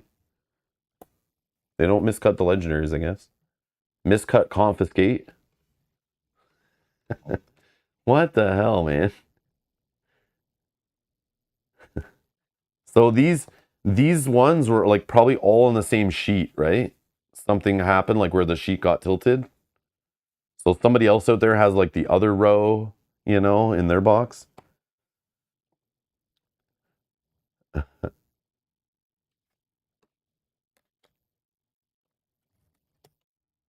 Mon Mothma. Oh, there's our legendary command. Ooh, look at this. 2 Mon Mothmas back to back. So command is the double color. So this is one of those choose two in any order. Give 2 experience tokens to a unit. A friendly unit deals damage equal to its power to a non-unique enemy unit. Put this event into play as a resource. Oh. Return a unit from your discard pile to your hand. So this gives you like a hint at like what this faction is going to kind of focus on and what his strengths are. That's what I would take from that. So in the future, this is going to be the faction that's like bouncing units and recursion and all that stupid stuff. And ramp, obviously. Experience tokens. And the ability for strike true is there pretty much, right? And a foil snapshot reflexes, which is one of the coolest art pieces in the game, in my opinion. But I want it in hyperspace foil, but that's okay. All right, so we got our 3 legendaries. 3 legendaries. Womp womp. But again, they're 1 in 8 packs, right? So it's like 3 is like Edward, you said, yeah, exactly 3, right? Yeah, that's so weird, right? I shuffled the packs though, so this was probably coming up soon, and I put it like on the bottom or whatever, like this one, I mean. So we got Force Lightning, Avenger, and Command. Okay, and then even higher than legendary, we got the miscut rarity, because people like to collect these for some reason. So yeah, I got some miscuts because the machine was drunk, and this miscut's even better because you see like the white there, which is extra trashy, which I'm sure adds value. I don't know. If the game's popular, there is somebody that will collect this stuff, and yeah, that'll be fun. I don't know how you find the person. I don't know if you just put these on eBay and go like miscuts, but I know it's a thing for sure. It's in other collectible games, people love that stuff. I don't know why.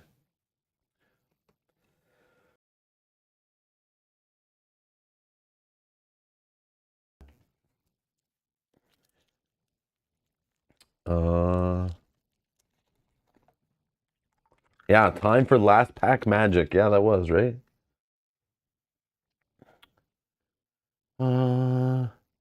Hey Sean, Rob, great to see you rejuvenated and excited and getting back into some future tourney play, and however that looks to you. You got your Peter Pan spirit back. Yeah, that's what some people were commenting, saying they're, I think it was Minion too was saying that, was like happy to see me doing something I love. It's like, I know I get grumpy, I expect more out of games. After you play games for a while, like, you start seeing the same crappy corners cut in games and misprints and bad rule books, and like it builds up, man. It just eats at you. But yeah, it's nice to like I love doing this stuff too, right? It's like this was my main hobby, was playing competitive card games, and then board gaming was a side thing. But then it switched where like I was board gaming more and card gaming less. And I just want to bring a little bit of this back in my life. That's all. I miss it. I truly miss some aspects of it. I've never really been a collector and opening booster packs. That's never been part of it. It's always just the gameplay, the community, the getting excited, the new releases, the metas shifting, solving puzzles, you know, playing at tournaments, just getting thrown different decks in front of you and not trying to figure out how you're going to get past them to get to the next round, you know, and just laughing about fun plays and stuff. But yeah, there's 3 hyperspace foils. And then our rares, I'll just go through these quick. So I still need the blue rare base.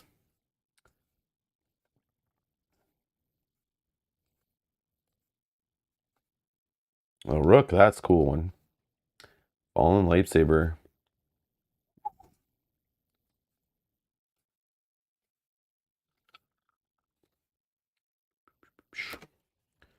Okay. So let's check the result. Oh yeah, the foils. I guess people care about this stuff who I wanted to scrub to the end. I respect it. I respect it. Yeah, let's just show my foils. Because I might have accidentally put a legendary rare in here. I doubt it, but you never know. You never know. I could have screwed up.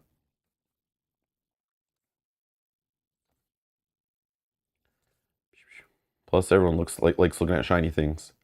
Shiny things.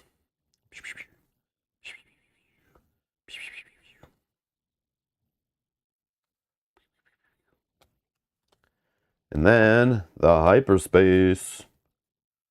We got Jin, Death Trooper, Takedown, Echo Base, Consortium Star. Oh, how come I didn't really look at this one? That actually looks really cool. With like the dark space contrasting with the green boxes. The other way around I like too. I just love the contrast. Dark and the light. I think it's so good. So good. Like this is okay, but it's like too light. Light on light. Not as good. Still cool though. Like this. Dark on light. I love it. Yeah. Too light.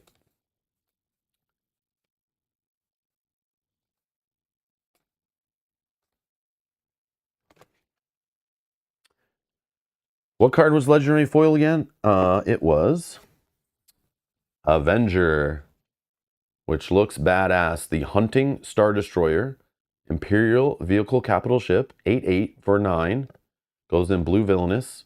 When played or on attack, an opponent chooses a non-leader unit they control, defeat that unit. Yeah, let me just play my giant ship on the board, kill something, deal with it. I love stuff like that. I hate getting played against me, but I love it. Stuart says, I'm opening my booster box as I watch Rob open his. Whoa, that's too many packs being opened at once. Stuart, please watch responsibly, okay? But yeah, there we go. All right, let's check the poll. Am I speed running a booster box before I go to a tournament? We'll see. I'm ending the poll. Trey says, I find watching fly fishing videos has the same effect on my lizard brain as watching pack opening. You didn't say that, but I do agree. Was it not you, Minion? I don't know who it was. Somebody commented. I thought it was you. Again, my memory is not the best. I'm not the best with faces and names and stuff as I'm learning, but yeah. Somebody said it. I don't remember who it was now. I'm so sorry. I'm sorry. Okay. So the result is 54% say open 2 booster boxes. The people have spoken. The people have spoken. All right, here we go. Can we do it in 30 minutes? Most rares seem to be around $10. Yeah, but don't trust... Oh, someone's selling Avenger foil for 70 on eBay. Yeah, but Edward, you can't trust prices before the game like releases, basically, because people try to jump on people's FOMO and stuff. But maybe it's like, I spent $100, you know, or 120, whatever, Canadian, and I only opened 3 legendaries. And some of these people need 3 of to play in a tournament. And I don't know how many legendaries there are in a set, but like, how many boxes do need to get opened to find a play set of Avenger, you know? I don't know if you play 3 Avengers. I don't know if that's maybe 2 max. I don't know, but I'm not getting into that whole conversation. But I can see them being pricey if they're like good. But right now, nobody knows what's really good. Like people are theory crafting, people are playing online and stuff, but like next week, somebody could just say this deck's good because people found out and started playing it and it's more fun or they like it. I don't know. Okay. So let's, I don't know what I'm doing here. Legendaries will kind of keep off to the side here. Miscuts. Hyperspace foils. Keep those nearby. But all the uncommons and rares and stuff, I'll just slap those in a pile. So I don't care about them right now. But I probably still need some uncommons for building. I don't know about. And all our hyperspace cards. And the junk-based stuff. Yeah, again, that's what I keep seeing online. People recommend with experience in other collectible card games that makes sense. Wait at least a week or a month to see what all the boosters get open. People start playing the game. People are going to drafts and sealed like crazy. And stuff just gets opened. And stores who get players, they'll start buying more packs and cases and booster boxes, whatever. And they'll start opening and creating a secondary market. Some stores are probably waiting to see if they even have people that want to play the game. And once they start getting consistent players, then they'll start opening up packs and selling secondary market stuff. And then some people you'll see based on eBay and stuff, like you'll see the market will get driven by demand and stuff. Again, the game could blow up and then FFG runs out of product, then the secondary market gets hot. Who knows? Who knows? You just don't know. But I would say wait. Because remember, no one's really opened stuff yet. So all the stuff you're seeing is like, maybe somebody who's opened some boosters, but it's like from pre-release stuff. And Matthew says, always buy singles. But buying them at the right time is also a thing, right? Because if you try to build a whole deck right now, you're going to get ripped off so big, right? If you didn't buy some packs to start. But again, it still might be cheaper, especially if you're just trying to build one deck. But the problem is if you're trying to get a play set or build for 2 people, I don't know what to say there. I'm not sure. Is it still right to buy just singles? Probably. I think there's a mix between 2 that might be good. All right. But I could be wrong. Okay, second booster box. Here we go. Let's get her done. Okay. Hyperspace Boba. Me likey. Me likey. Let's do like this. Let's get the zoom in going. Let's get right to the business.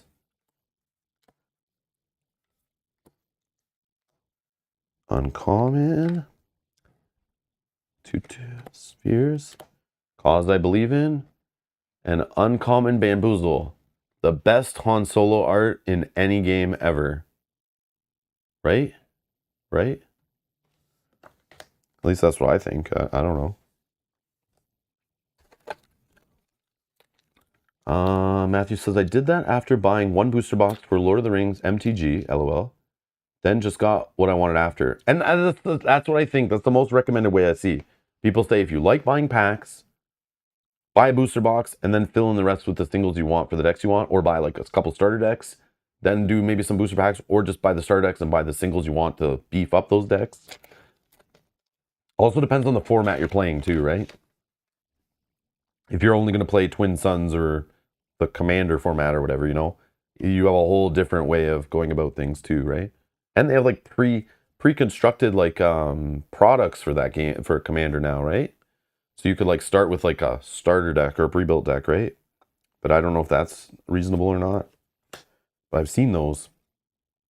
Castro City. Hyperspace.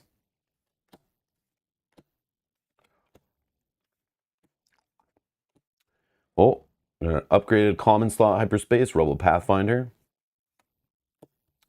5th brother. Yeah, see this little word on him? I don't know who this guy is or where he's from, but this little word here, I'm all about the F word. All my cards. Yeah. Plus, I like what he does. And he looks badass. And he goes in the Vader deck, I feel.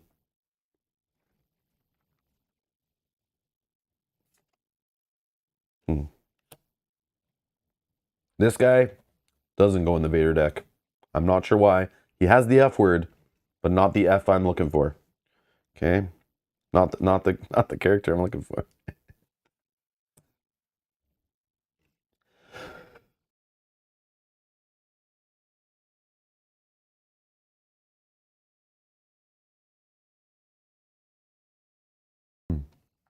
Yeah, I wonder if FFG will do pre-built Twin Suns decks in the future. You know, like in the next set, they could come out with... they probably would wait till the set they said where they're going to make it 80 cards. So whatever, like the second or third set, whenever they go from 50 cards to you need 80 cards in Twin Suns multiplayer format, I bet that's the set that they start, where they could have like, you know, 2 leaders are in the regular starter pack, but then they have a Twin Suns dual deck, you know, that has more cards in, a little more expensive, but is like 2 unique leaders to that. That could be cool. And then it makes people who like collect the game also want to buy that because there's cards in there that they can use in their decks. The only problem is those are going to be all one-ofs.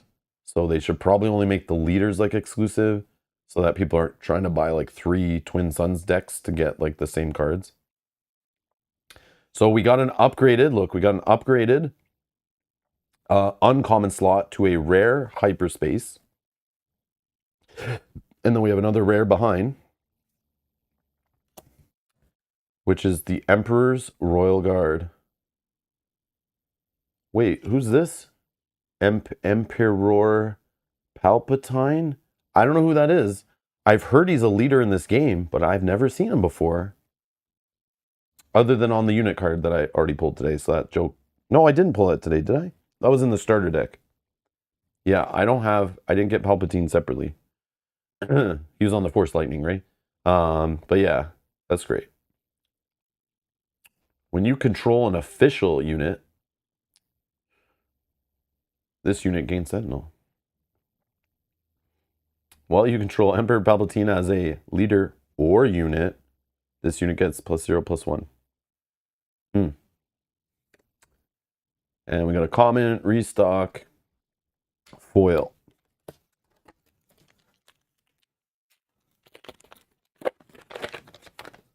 So much garbage. Or recycle, I should say.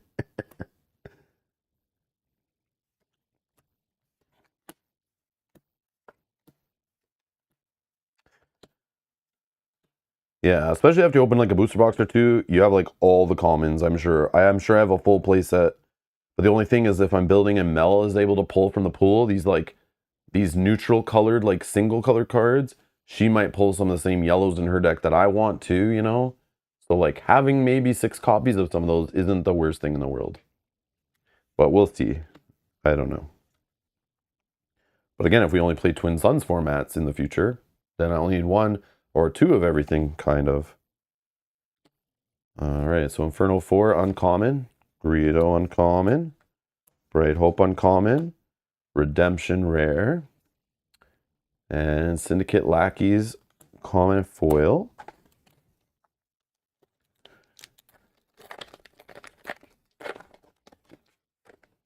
Got tired of looking for I like buying singles after you know what you need for a deck. Yeah.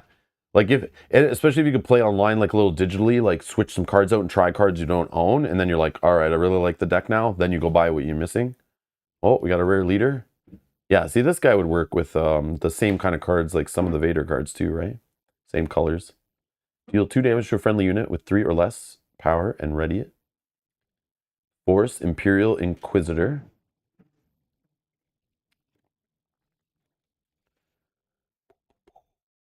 Cool. Rare leader. Not the rare leader I need though.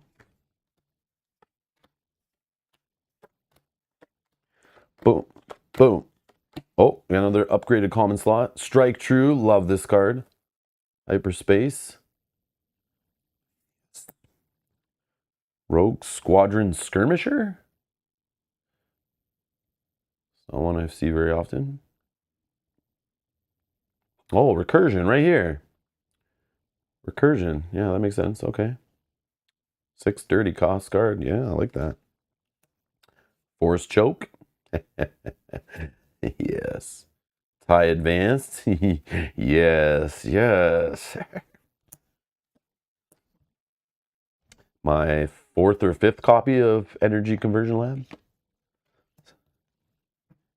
Escort Skiff.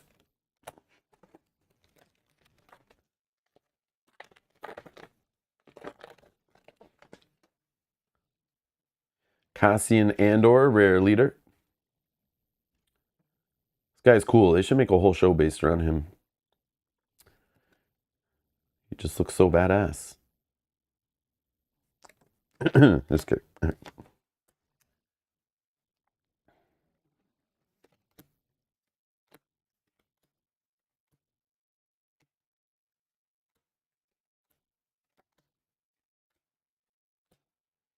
Outmaneuver. Exhaust. Yes. General Tag. Zeb. Heroic Sacrifice. Oh, that's a rare. Okay. I could forget that. And there's a foil, or a hyper foil, hyperspace foil, whatever you want to call it. Mercenary Company. Is that the same one like we got as a hyperspace foil already? No. I think we just had a hyperspace of that. No. Yep. Yeah, Outmaneuver looks good. Yeah, I want to play that in a deck for sure. I like stuff like that. G88.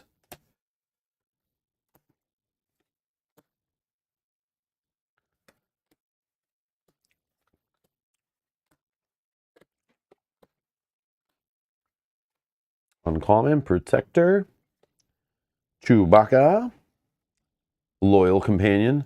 Not the Walking Carpet. Prepare for takeoff.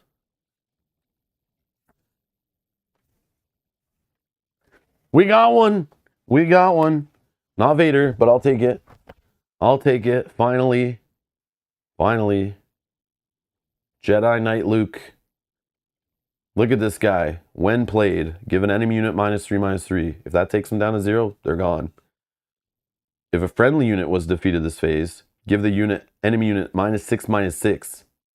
That could mean like leader gone. Comes out on 7 though, but still like a 6/7 guy's force. Restore 3. Start healing from your base every time he attacks.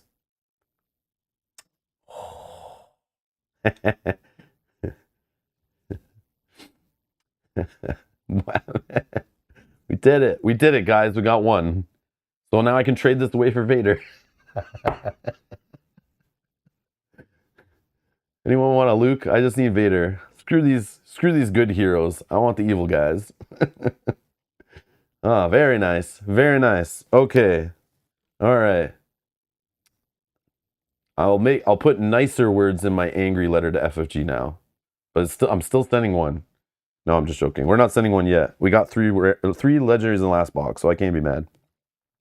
Oh, this looks nice though. Yeah, I love the ships and the foil stuff. And any lasers, I'm telling you, man, that's all good. All good. GK collection. I just bought 4. How are they never... I just bought 4. How are they never open one? I'm not sure what you mean. Please elaborate. Or I'm not reading it properly, which totally is. Oh, we got a hyperspace Grand Moff Tarkin.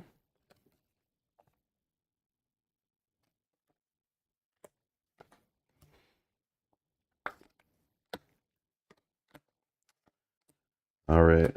Man, you guys all didn't want me to... some of you didn't want me to open this second box. I would have been upset. I didn't get a Luke or Vader until I opened this box. See? So some of you wanted to hold that from me. And make me have to wait till we do sealeds and stuff. And I probably wouldn't be the one that opened it. Mel would be playing Luke and smashing me. I see what you guys are trying to do. I see exactly what you guys are trying to do. Team Mel running up in the chat here. I know what's happening. Lieutenant Chilton. Pirate Starfighter. Han Solo. Very nice. But I have a playset of him for sure because he comes in one in the starter deck, which I totally forgot. So one starter deck I'm dismantling. So I definitely have a playset of Han Solos now, which is good because he's an awesome card, I think. Oh, we got a rare foil. So 2 rares. The Lambda class shuttle, right? Okay, cool. Cool. Rob's starting to sound like ROTS Anakin. Oh, Return of this. Oh, yeah. Being all evil. Here comes the Rob ring.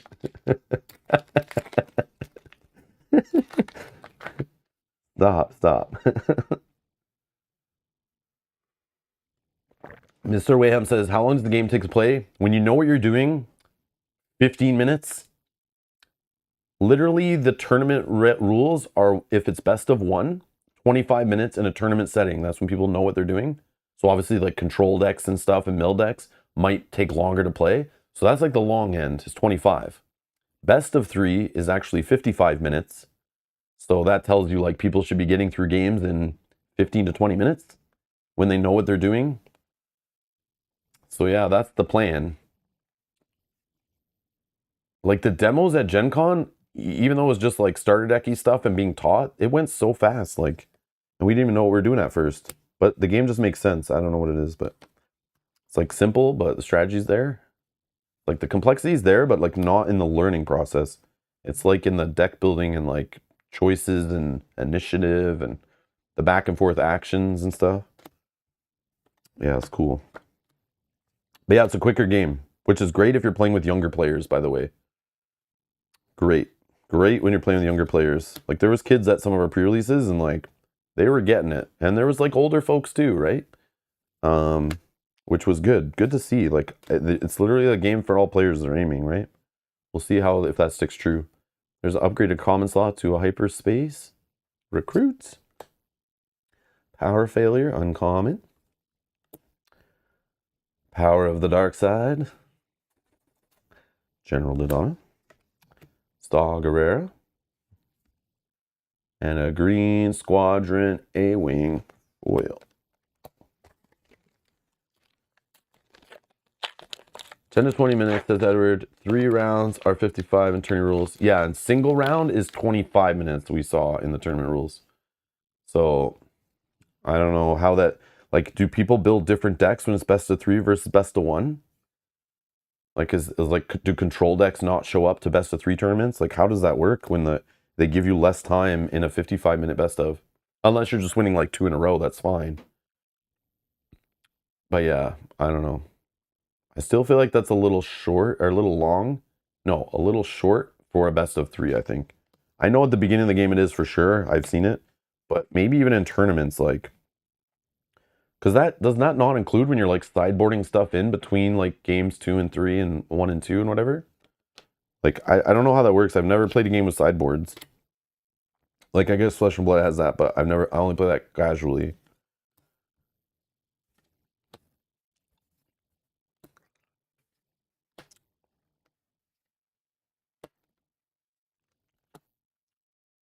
Prepare for takeoff. Bodhi Rook. Oh, upgraded uncommon slot. So we could have chance for like 3 rares maybe.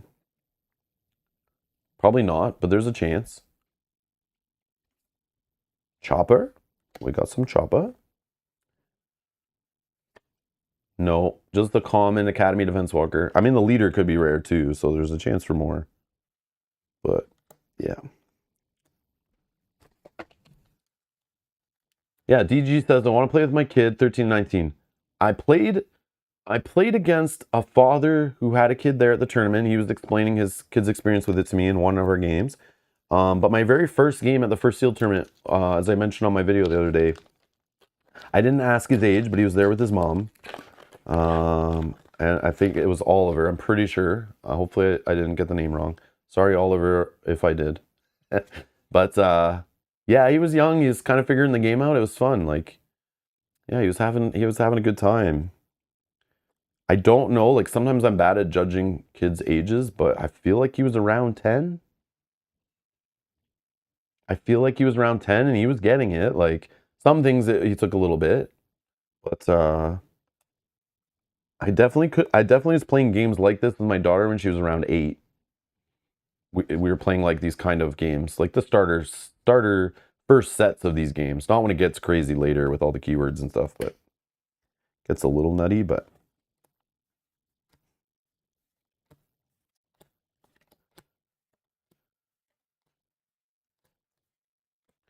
Distant Patroller, uncommon, Bosk, Hardpoint Heavy Blaster, Ewing Reinforcements is our rare.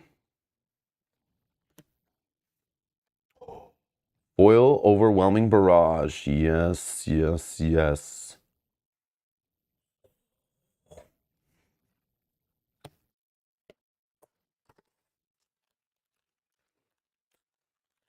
We don't have as many hyperspace foils in this one yet. We got 3 in the last one, but I feel like we had those 3 like pretty quick. I feel, but maybe I was wrong. Hyperspace Leia. Boom, boom. Definitely seeing a lot of the same. It's like these cards are so common. I just keep seeing the same ones over and over again. It's weird. A little too common, I think. I'm just sure. Bib Fortuna. Mon Mothma. Admiral Ozzel. I bet there's some uncommons I don't have a full playset of, even after all this. Bodhi Rook, I definitely have more of this guy than I need. For sure. And the thing is, he's probably not even that playable right now, I don't think, because of the monocolor, maybe. Maybe he is. He's got that whole look at an opponent's hand and discard a card from it. Non-unit. So that could be very playable, actually, if some events are really annoying. Or upgrades, I guess. Oh. All right, that's it. Thank you, everybody. That was a great stream. I'm good. I'm done. I'm satisfied. See ya.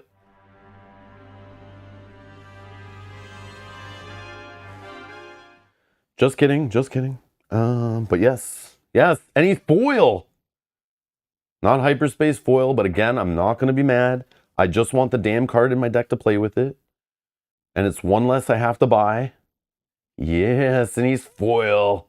Look at this badass pointing at you guys. You, over there. Do you know where I can find the pet store in this mall?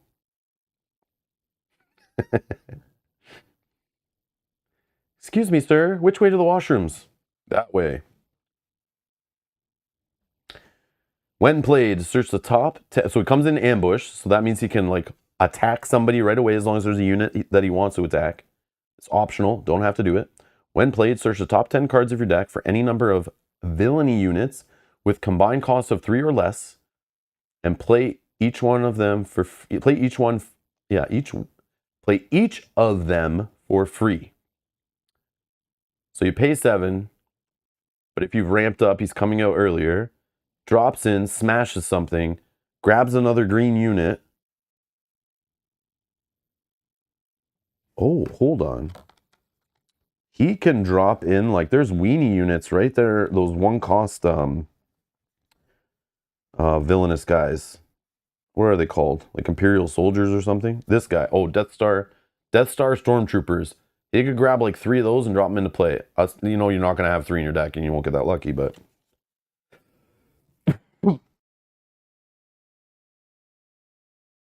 Sorry about that.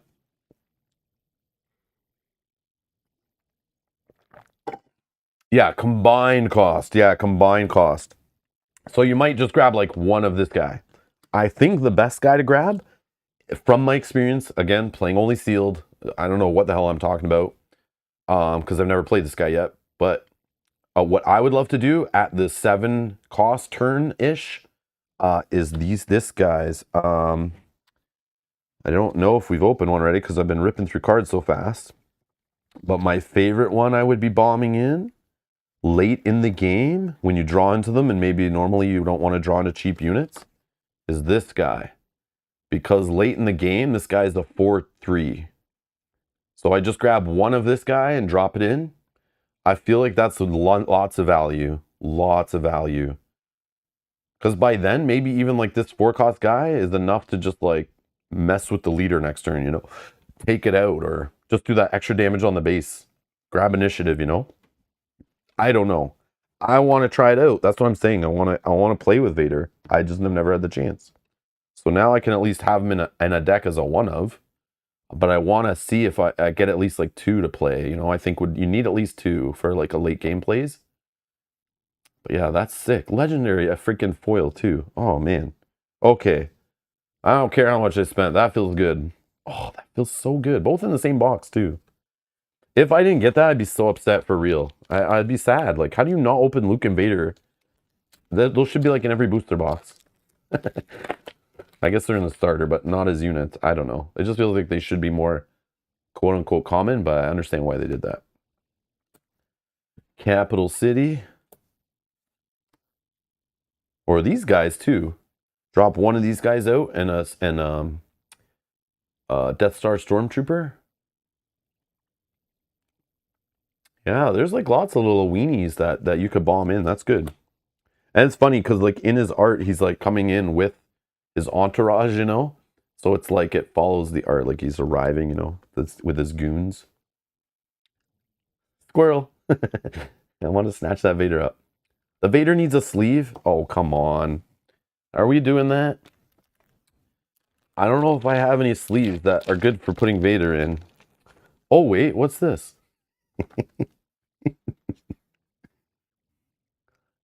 Ooh. Oh, Luke. Luke could get a sleeve. But it's Luke, not Vader. But I got this one. Yay. I know he's not foil, so he's not as cool, but...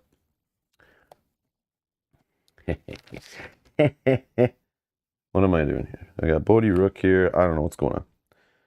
Okay, still repping through some commons.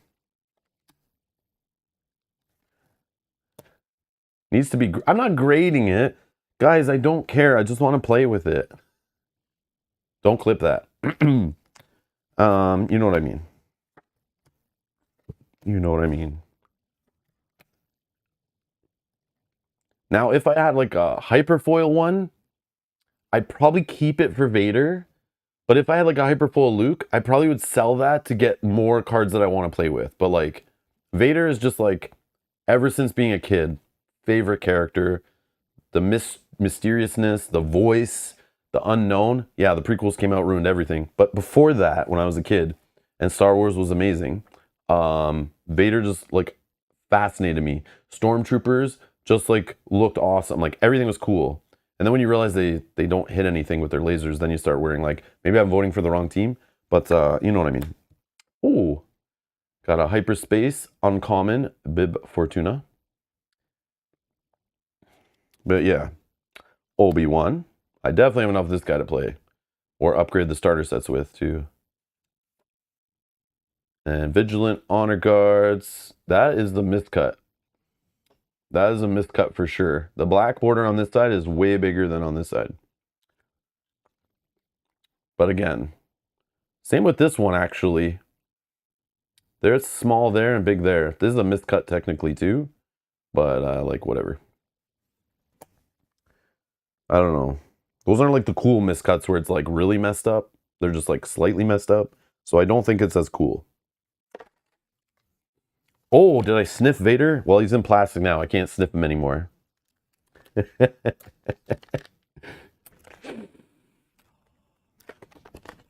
aroma in here is great right now, by the way. Piles of packs and crack all over the table. We lost our focus. Oh, I was going to say.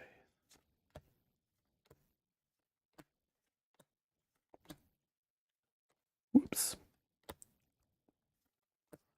Vigilant Honor Guard, hyperspace.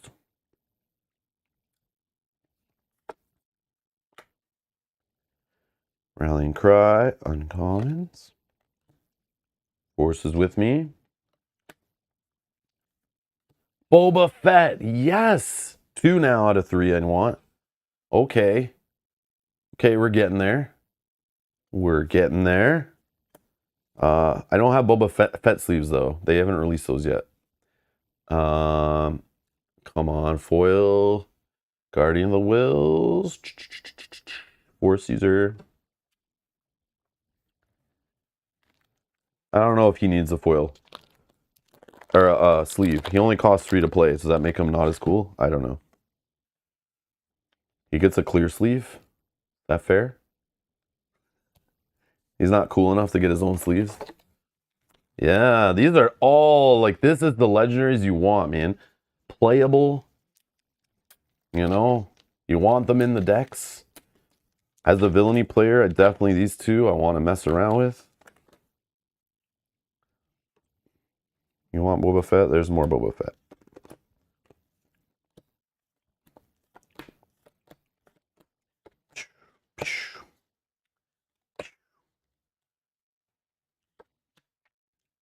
Fighters for Freedom.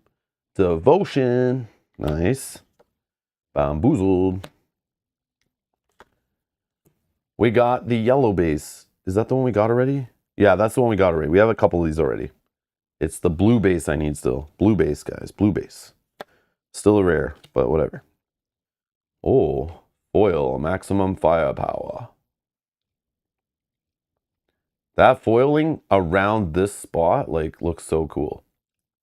Like, around the text boxes. That looks neat.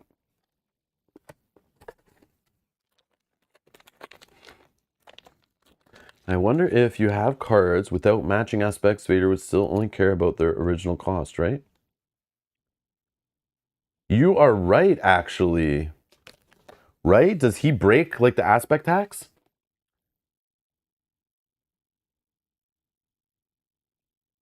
Like, is this printed cost or like theoretical cost including aspect tax? I don't know. That's a good question. I'm sure this is answered in the comprehensive rules.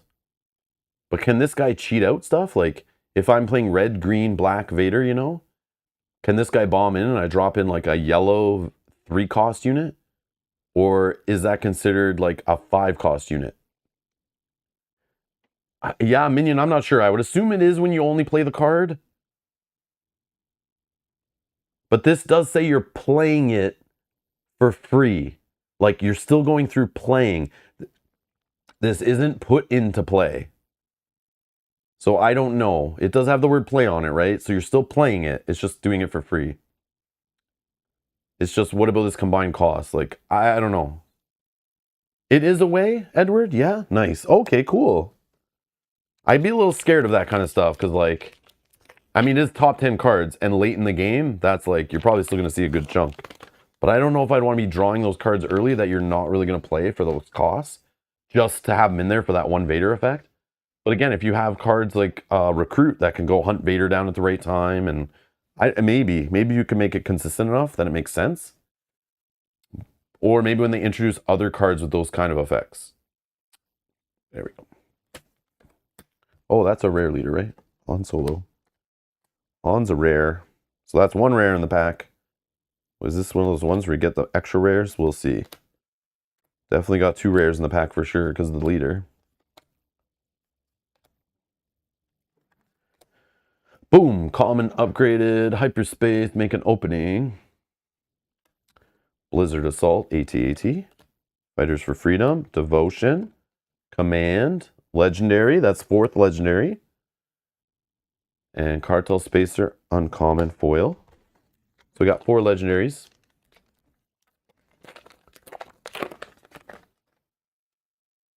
Oh, Han Solo. Hyperspace leader. Rare. Oh, 2 hyperspaces in the pack. We get a hyperspace base command center. Very nice, very nice. I don't know where I'm putting all this, whatever. We get the hyperspace uncommon slot, or the regular common slot. No, our common slot didn't get upgraded. Our uncommon, maybe we could have a hyperspace in the 3rd slot, but it's not. Rare, Spark of Rebellion. I think now I have 3 or 4 of these. Maybe we could trade one of them. Oh, we got 3 hyperspaces in the pack. One's a foil. It's only a common, and it's restock. Looks pretty. Is it playable? I don't know. Probably never leave the binder. Probably should trade it or sell it. I don't know. But it's our second hyperspace foil in the pack. So will we get 3 like the other one? I don't know, hopefully. Are you putting uncommons in your common pile, Rob? No, I don't know what you're talking about. No, I don't see that happening over here. Oh, you can see that, damn it. I don't know what you're talking about. It's okay. I sort it all later by color for deck building. I don't keep it in the rarity. But I probably should for trading and stuff. Oh yeah, I gotta spend like a freaking whole day sorting cards now. And like figuring out what stays in the collection and what I can bring to local game nights to trade and stuff. Because that's the best way I'm gonna get stuff. But buying and selling, it's more fun to trade. I think it's cool. But again, if other people I'm trading with have opened a case, they're not gonna need some of the cards I got. So I don't know, we'll see. But maybe some players are just playing draft and sealed and building their collection slowly, and maybe I can trade with them if they're like me and don't have a huge collection. That's what I hope. So I can't go that crazy. I got to be careful.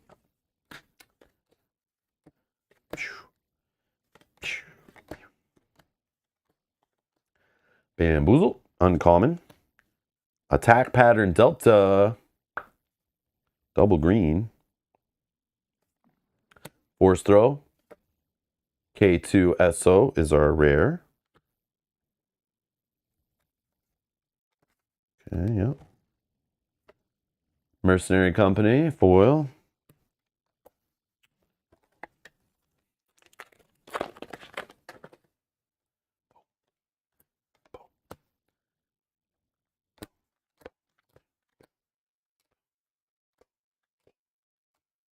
Okay, got upgraded hyperfoil slot here. Swoop Racer in the commons. Wing Leader, uncommon. Shoot First, uncommon. Rebel Assault. Feel like I don't have a lot of this one. But again, I'm biased. When I see the white symbol, I kind of don't care about the card as much. I'll be honest. Here you go, Mel. You play with these. I have no use for this hero stuff. There's Lando. I have a place at Lando now. And mission briefing. There are 6 packs left. Here we go.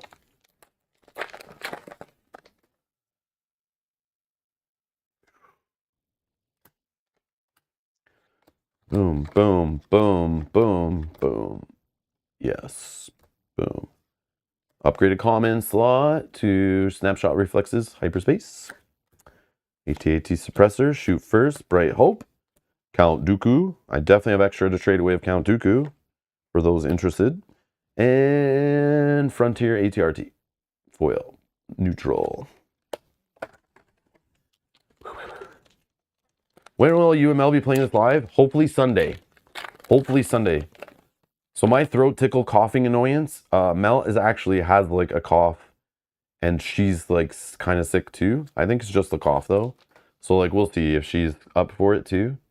So it sucks being like sick, like, or not feeling 100%. Like it's, yeah, it sucks right now. Especially like I've been excited for this game for like at least since Gen Con.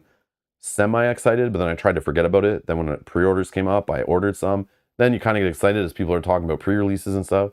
So for like a couple weeks at least, I've been like, yes, can't wait. And it's like, yeah, not been 100%. It really sucks. So we'll see. We will see. Reminds me, I gotta keep drinking.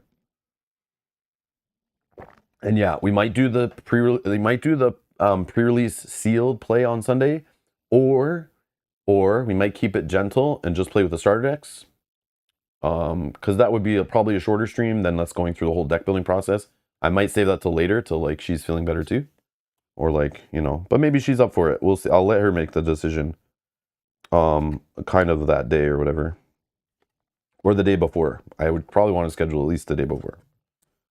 But yeah, just keep an eye out. The plan is maybe Sunday, but maybe we just play Earthborn Rangers too to like not like be more chill because we're like play that game a ton, you know.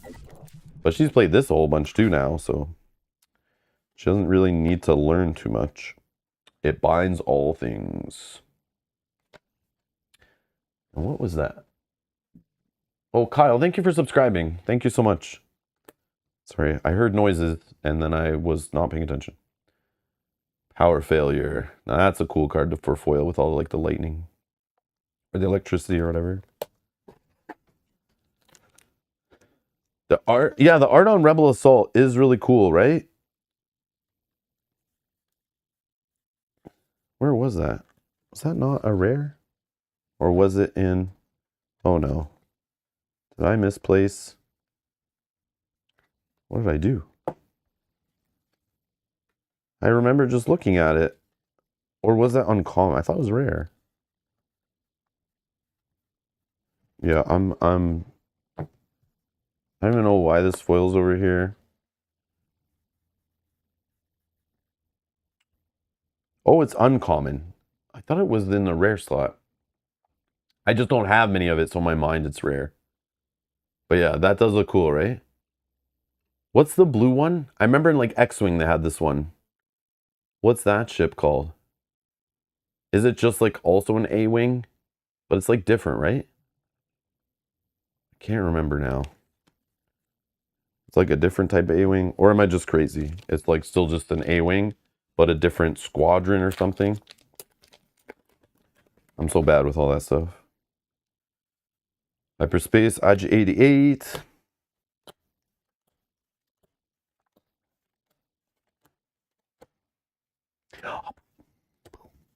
Speed run. Force choke.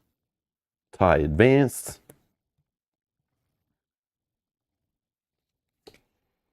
Distant patroller. Seven sister. Yes. Moment of peace. 3 more packs. Oh, it's an A-wing fastest starfighter. Oh, okay.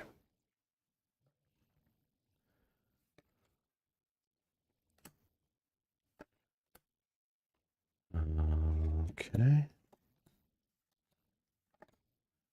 Sorry. Just like jamming these commons, not even caring. Get in there, you trash. Get in your pile. I don't need you anymore. I have too many of you. 97th Legion. Starwing Scout.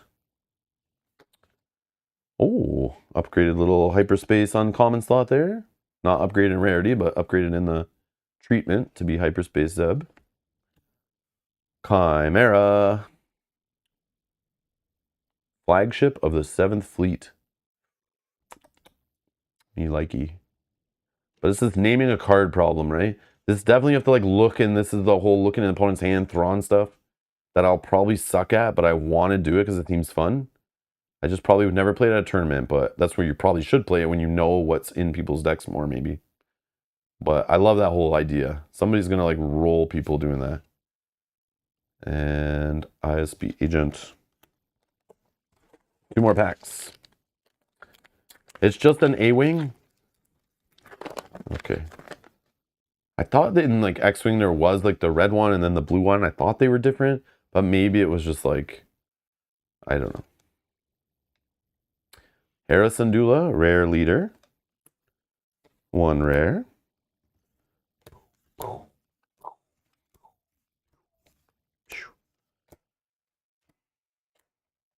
Kanan Jarrus, uncommon. Smuggling compartment. Blizzard Assault, AT-AT. Too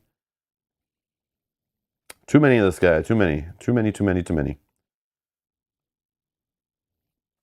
Okay. Oh, we got 3 rares in the pack. Because our foil was a rare also. Our leader was a rare. Our rare slot was a rare. We got 3 rares. Relentless. Look at that bad boy. The first event played by each opponent each round loses all abilities. Oh, yeah, but like, man, 9 cost? Jeez. But that looks cool, right? Oh, man. Wow. Okay. Oh, you haven't seen Smuggling Compartment? I feel like I've pulled like 5 of them today, but maybe that was last stream. Attached to a vehicle, attached unit gains on attack, ready a resource. Definitely feels like it's like for Han Solo or like or Boba Fett, right? Like that kind of thing. Yeah, it's fun. Which is like their thing, right? Readying resources or having extra resources. It's definitely, and they're like smugglers, you know, like it works, right? Green is ramp. I know green is ramp. I know. I want to see it work though. Like it's just crazy. Expensive cards, I always get scared. Like, because people always play like super fast decks and like you don't usually get to play those big boys unless they build the game around getting those big boys out too, right?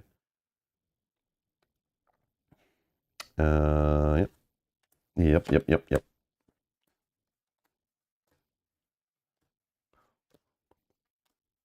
This is the last pack. Oh, sad face.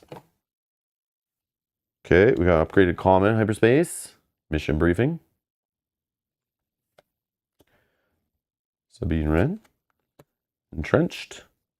Ezra. Our rare. I definitely have like 5 of this guy now. Gideon Hask. Maybe not 5. Maybe only like 3 or 4. And Alliance Dispatcher. So we got 4 legendaries. Command, Darth Vader, Boba Fett, and Luke. Like, I'm happy with that. I don't know if this made up for the first one, but I definitely am not as pissed as I was after the first box. This is all I wanted was one of these. I still haven't seen Emperor Palpatine though. What the? And we only got 2 hyperspace foils, unless I messed up and put them in the wrong pile, which could totally have happened. And they're kind of stinkers. Here's our rares: Gideon. We got Relentless, General Krell, Hera, Chimera, Seventh Sister, Binds All Things, Count Dooku, Lando, K2SO, Spark of Rebellion, Han. So Hyperspace Han, regular Han. Jeddah City, Obi-Wan, Bodhi Rook, U-Ring Reinforcements, Chopper, Saw, Han, Frontline Shuttle, Heroic Sacrifice, Cassian Andor, Energy Conversion Lab, Grand Inquisitor, Redemption, Emperor's Royal Guard, Gideon Hask, but not the shiny version, but I do have the shiny version. For a cause I believe in. And our foils.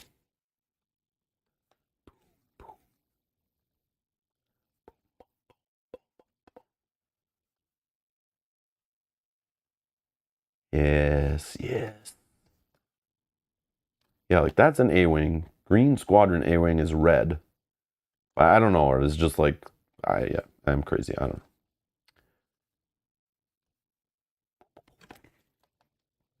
know. And our hyperspaces.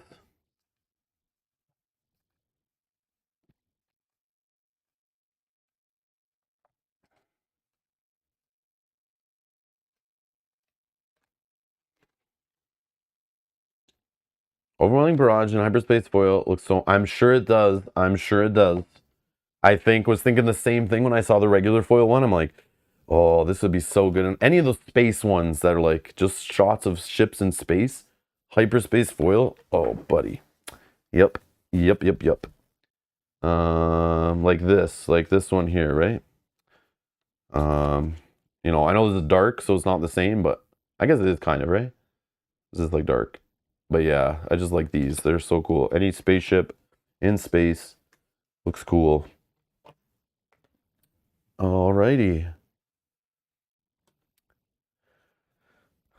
Oh, show the Zeb hyperspace? Yep. Where was that? In here, right? Or no, he's uncommon. But he was hyperspace here, right?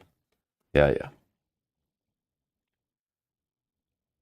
I mean, it's really cartoony. I don't know who this guy is. I'm sure he's from one of the animated series, like Rebels or something, right? But it does look cool. It's a colorful card. I like it. It like pops, right?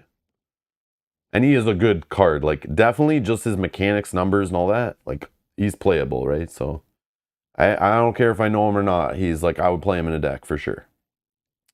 It's Rebels, okay, yeah. Again, I've never watched any animated stuff, but I should. I don't know if I will, but I should. Because if they're pulling from that in here, then it makes me kind of care a little bit to know like who they are and stuff. Because I mean, I fell in love with other Star Wars characters. Why would I not there? I'm sure people speak highly of it. So, and obviously, if they're putting it in this game, it's like they're fans of it. Otherwise, they wouldn't, right? Oh, is Ashoka has a brand? Does it have people from like characters from Rebels that like I wouldn't know? I haven't watched that yet, but I want to. I will. I'll get to it. So like these Spectre guys, right? What are they from? Like Ezra, and Kanan. Are they also from that? Or are they from one of the other animated series? I assume they all are from one. And like the ghost ship, whatever it's called. Ashoka basically a sequel to Rebels, in my opinion. Okay. Oh yeah, it's essentially a Rebels live action. Oh, okay. Oh, okay, Spectre is full of Rebels. Okay. Ashoka is basically Rebels, the live action version, season 4. Oh, that's neat. Now, if I watched Ashoka before watching any Rebels, is that bad? Or does that like continue anything from The Mandalorian? Again, I haven't seen the last season of Mandalorian. I just finished watching Andor recently. But I've seen Boba Fett. I've seen the first couple seasons or whatever of Mandalorian. I was trying to watch it all in order. Spectre is the Resistance shell faction that starts the rebellion. Oh, okay. Again, if I didn't play this card game or look at it at all, I wouldn't even know. I wouldn't even think to even care. Because I'm just like, I don't know. I just watch like the movies and stuff, right? I don't know. Movies and the new shows. Like I've seen Obi-Wan and all the Mandalorians, Boba Fett, Andor. And I know I have to watch Ashoka. I think I have one season of Mandalorian I haven't watched yet. And there's new animated stuff on Disney Plus, right? There's like new ones that is not Rebels. There is something else that's newer than that, right? And I'm sure they'll touch on it in the future, right? It's just right now they're working their way through like, the spark of the rebellion. It makes sense. They're all great, but also if you've never seen any of them, you'll be fine. Okay. You'll miss a lot of the backstory for Ashoka characters without watching Rebels, in my honest opinion. Okay, I'm down. I can hold off. Like, I don't need to, like, again, it's like these games. Like, board games will come out. I can't get everyone. I can't own all of them. Just like I can't watch every TV show that's ever existed. Not possible. I do not mind holding seasons and waiting for them in the future. And then watching them when there's, like, more seasons out and, like, binging them and stuff. Totally okay to wait. So if that means I gotta find Rebels and watch all that through slowly, and then watch Ashoka like a year from now, I'm not losing sleep over it. So that's cool.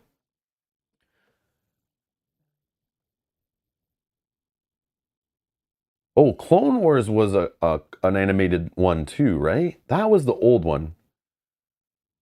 Oh, Bad Batch. That's it. Bad Batch was the one I saw like ads for or something. Takes place in between Clone Wars and Rebels. Geez, so there's 3 animated series then, right? That all could be in this game? Are they all new Disney canon, quote unquote? Minion says now I need to rewatch Ashoka. I tried watching Ashoka before Rebels and wasn't invested since I didn't know the characters. So I went back to watch Rebels. Now I need to rewatch Ashoka. Oh, okay.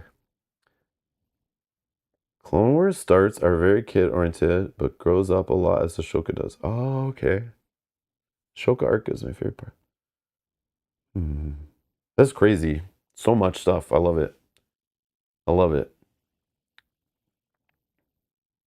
Bad Batch characters are introduced in Clone Wars, I think. Okay. That's cool. That's cool. Anyways, that's it for me. I might, like, a pre-release event near me starts in like 35 minutes. I think I want to try to go. Play with my slightly overpriced Game Genic tokens. It's literally the only pack I could find today. My other pack is on back order because of Canadian customs issues with Asmodee. But yeah. Anyways, I might change my mind when I go upstairs. I'm gonna just calm down for a minute and like, should I really run to a pre-release? I've already been to 4 of them. It's a release party this time though, but it's still the same format, so with the same boxes. I can't stream it. There's no way I could stream it. I mean, I could, but I don't want to make people wait for me while I'm like rigging up, a little stream setup and lights and stuff. I literally got to grab my deck box, get in the car, and go. Like I don't have time. Because somebody wanted me to open 2 boxes. They didn't listen to you, Edward. I'm just kidding. Have fun, stream it, or at least show off your legendary pulls. Yeah, I can talk about it on our next stream. I can show if I got anything cool, or I could do like a little YouTube short or something, and just show what I opened, if I got anything cool. But based on my other pre-release kits, I'm gonna get all junk. So yeah. Anyways, I'm gonna get out of here. Thank you all for watching me open packs of crack. And please stop supporting this addiction. Don't hit the like button. Don't share the video. Don't comment down below and tell me you open better cards than me. But do it, because it does help the video. I'm only joking. But yeah, thanks for watching. And hopefully we'll see you with some gameplay of this soon on the channel, because I'm itching. Opening packs is not as cool as playing the game. I know this. I've learned this. I know opening packs is fun, but I just want to play the damn game. So hopefully we can do that this weekend. If not, next week on a couple weeknight streams possibly. We'll do some sealed. We'll do some starter deck play. And yeah, we'll figure it out. And we'll see. We'll see what happens. Stop it, Brant. Stop it. Brant, get out of here. Yes, I got no showcases again. Brant banned from the channel. Just kidding. He doesn't even wait for the comment section. Starts rubbing it right in the chat. I love you, buddy. I'll see you at Gen Con, Brant. I'm just joking. Anyways, thanks a lot for watching, everybody. I'll see you in the next stream. Bye-bye.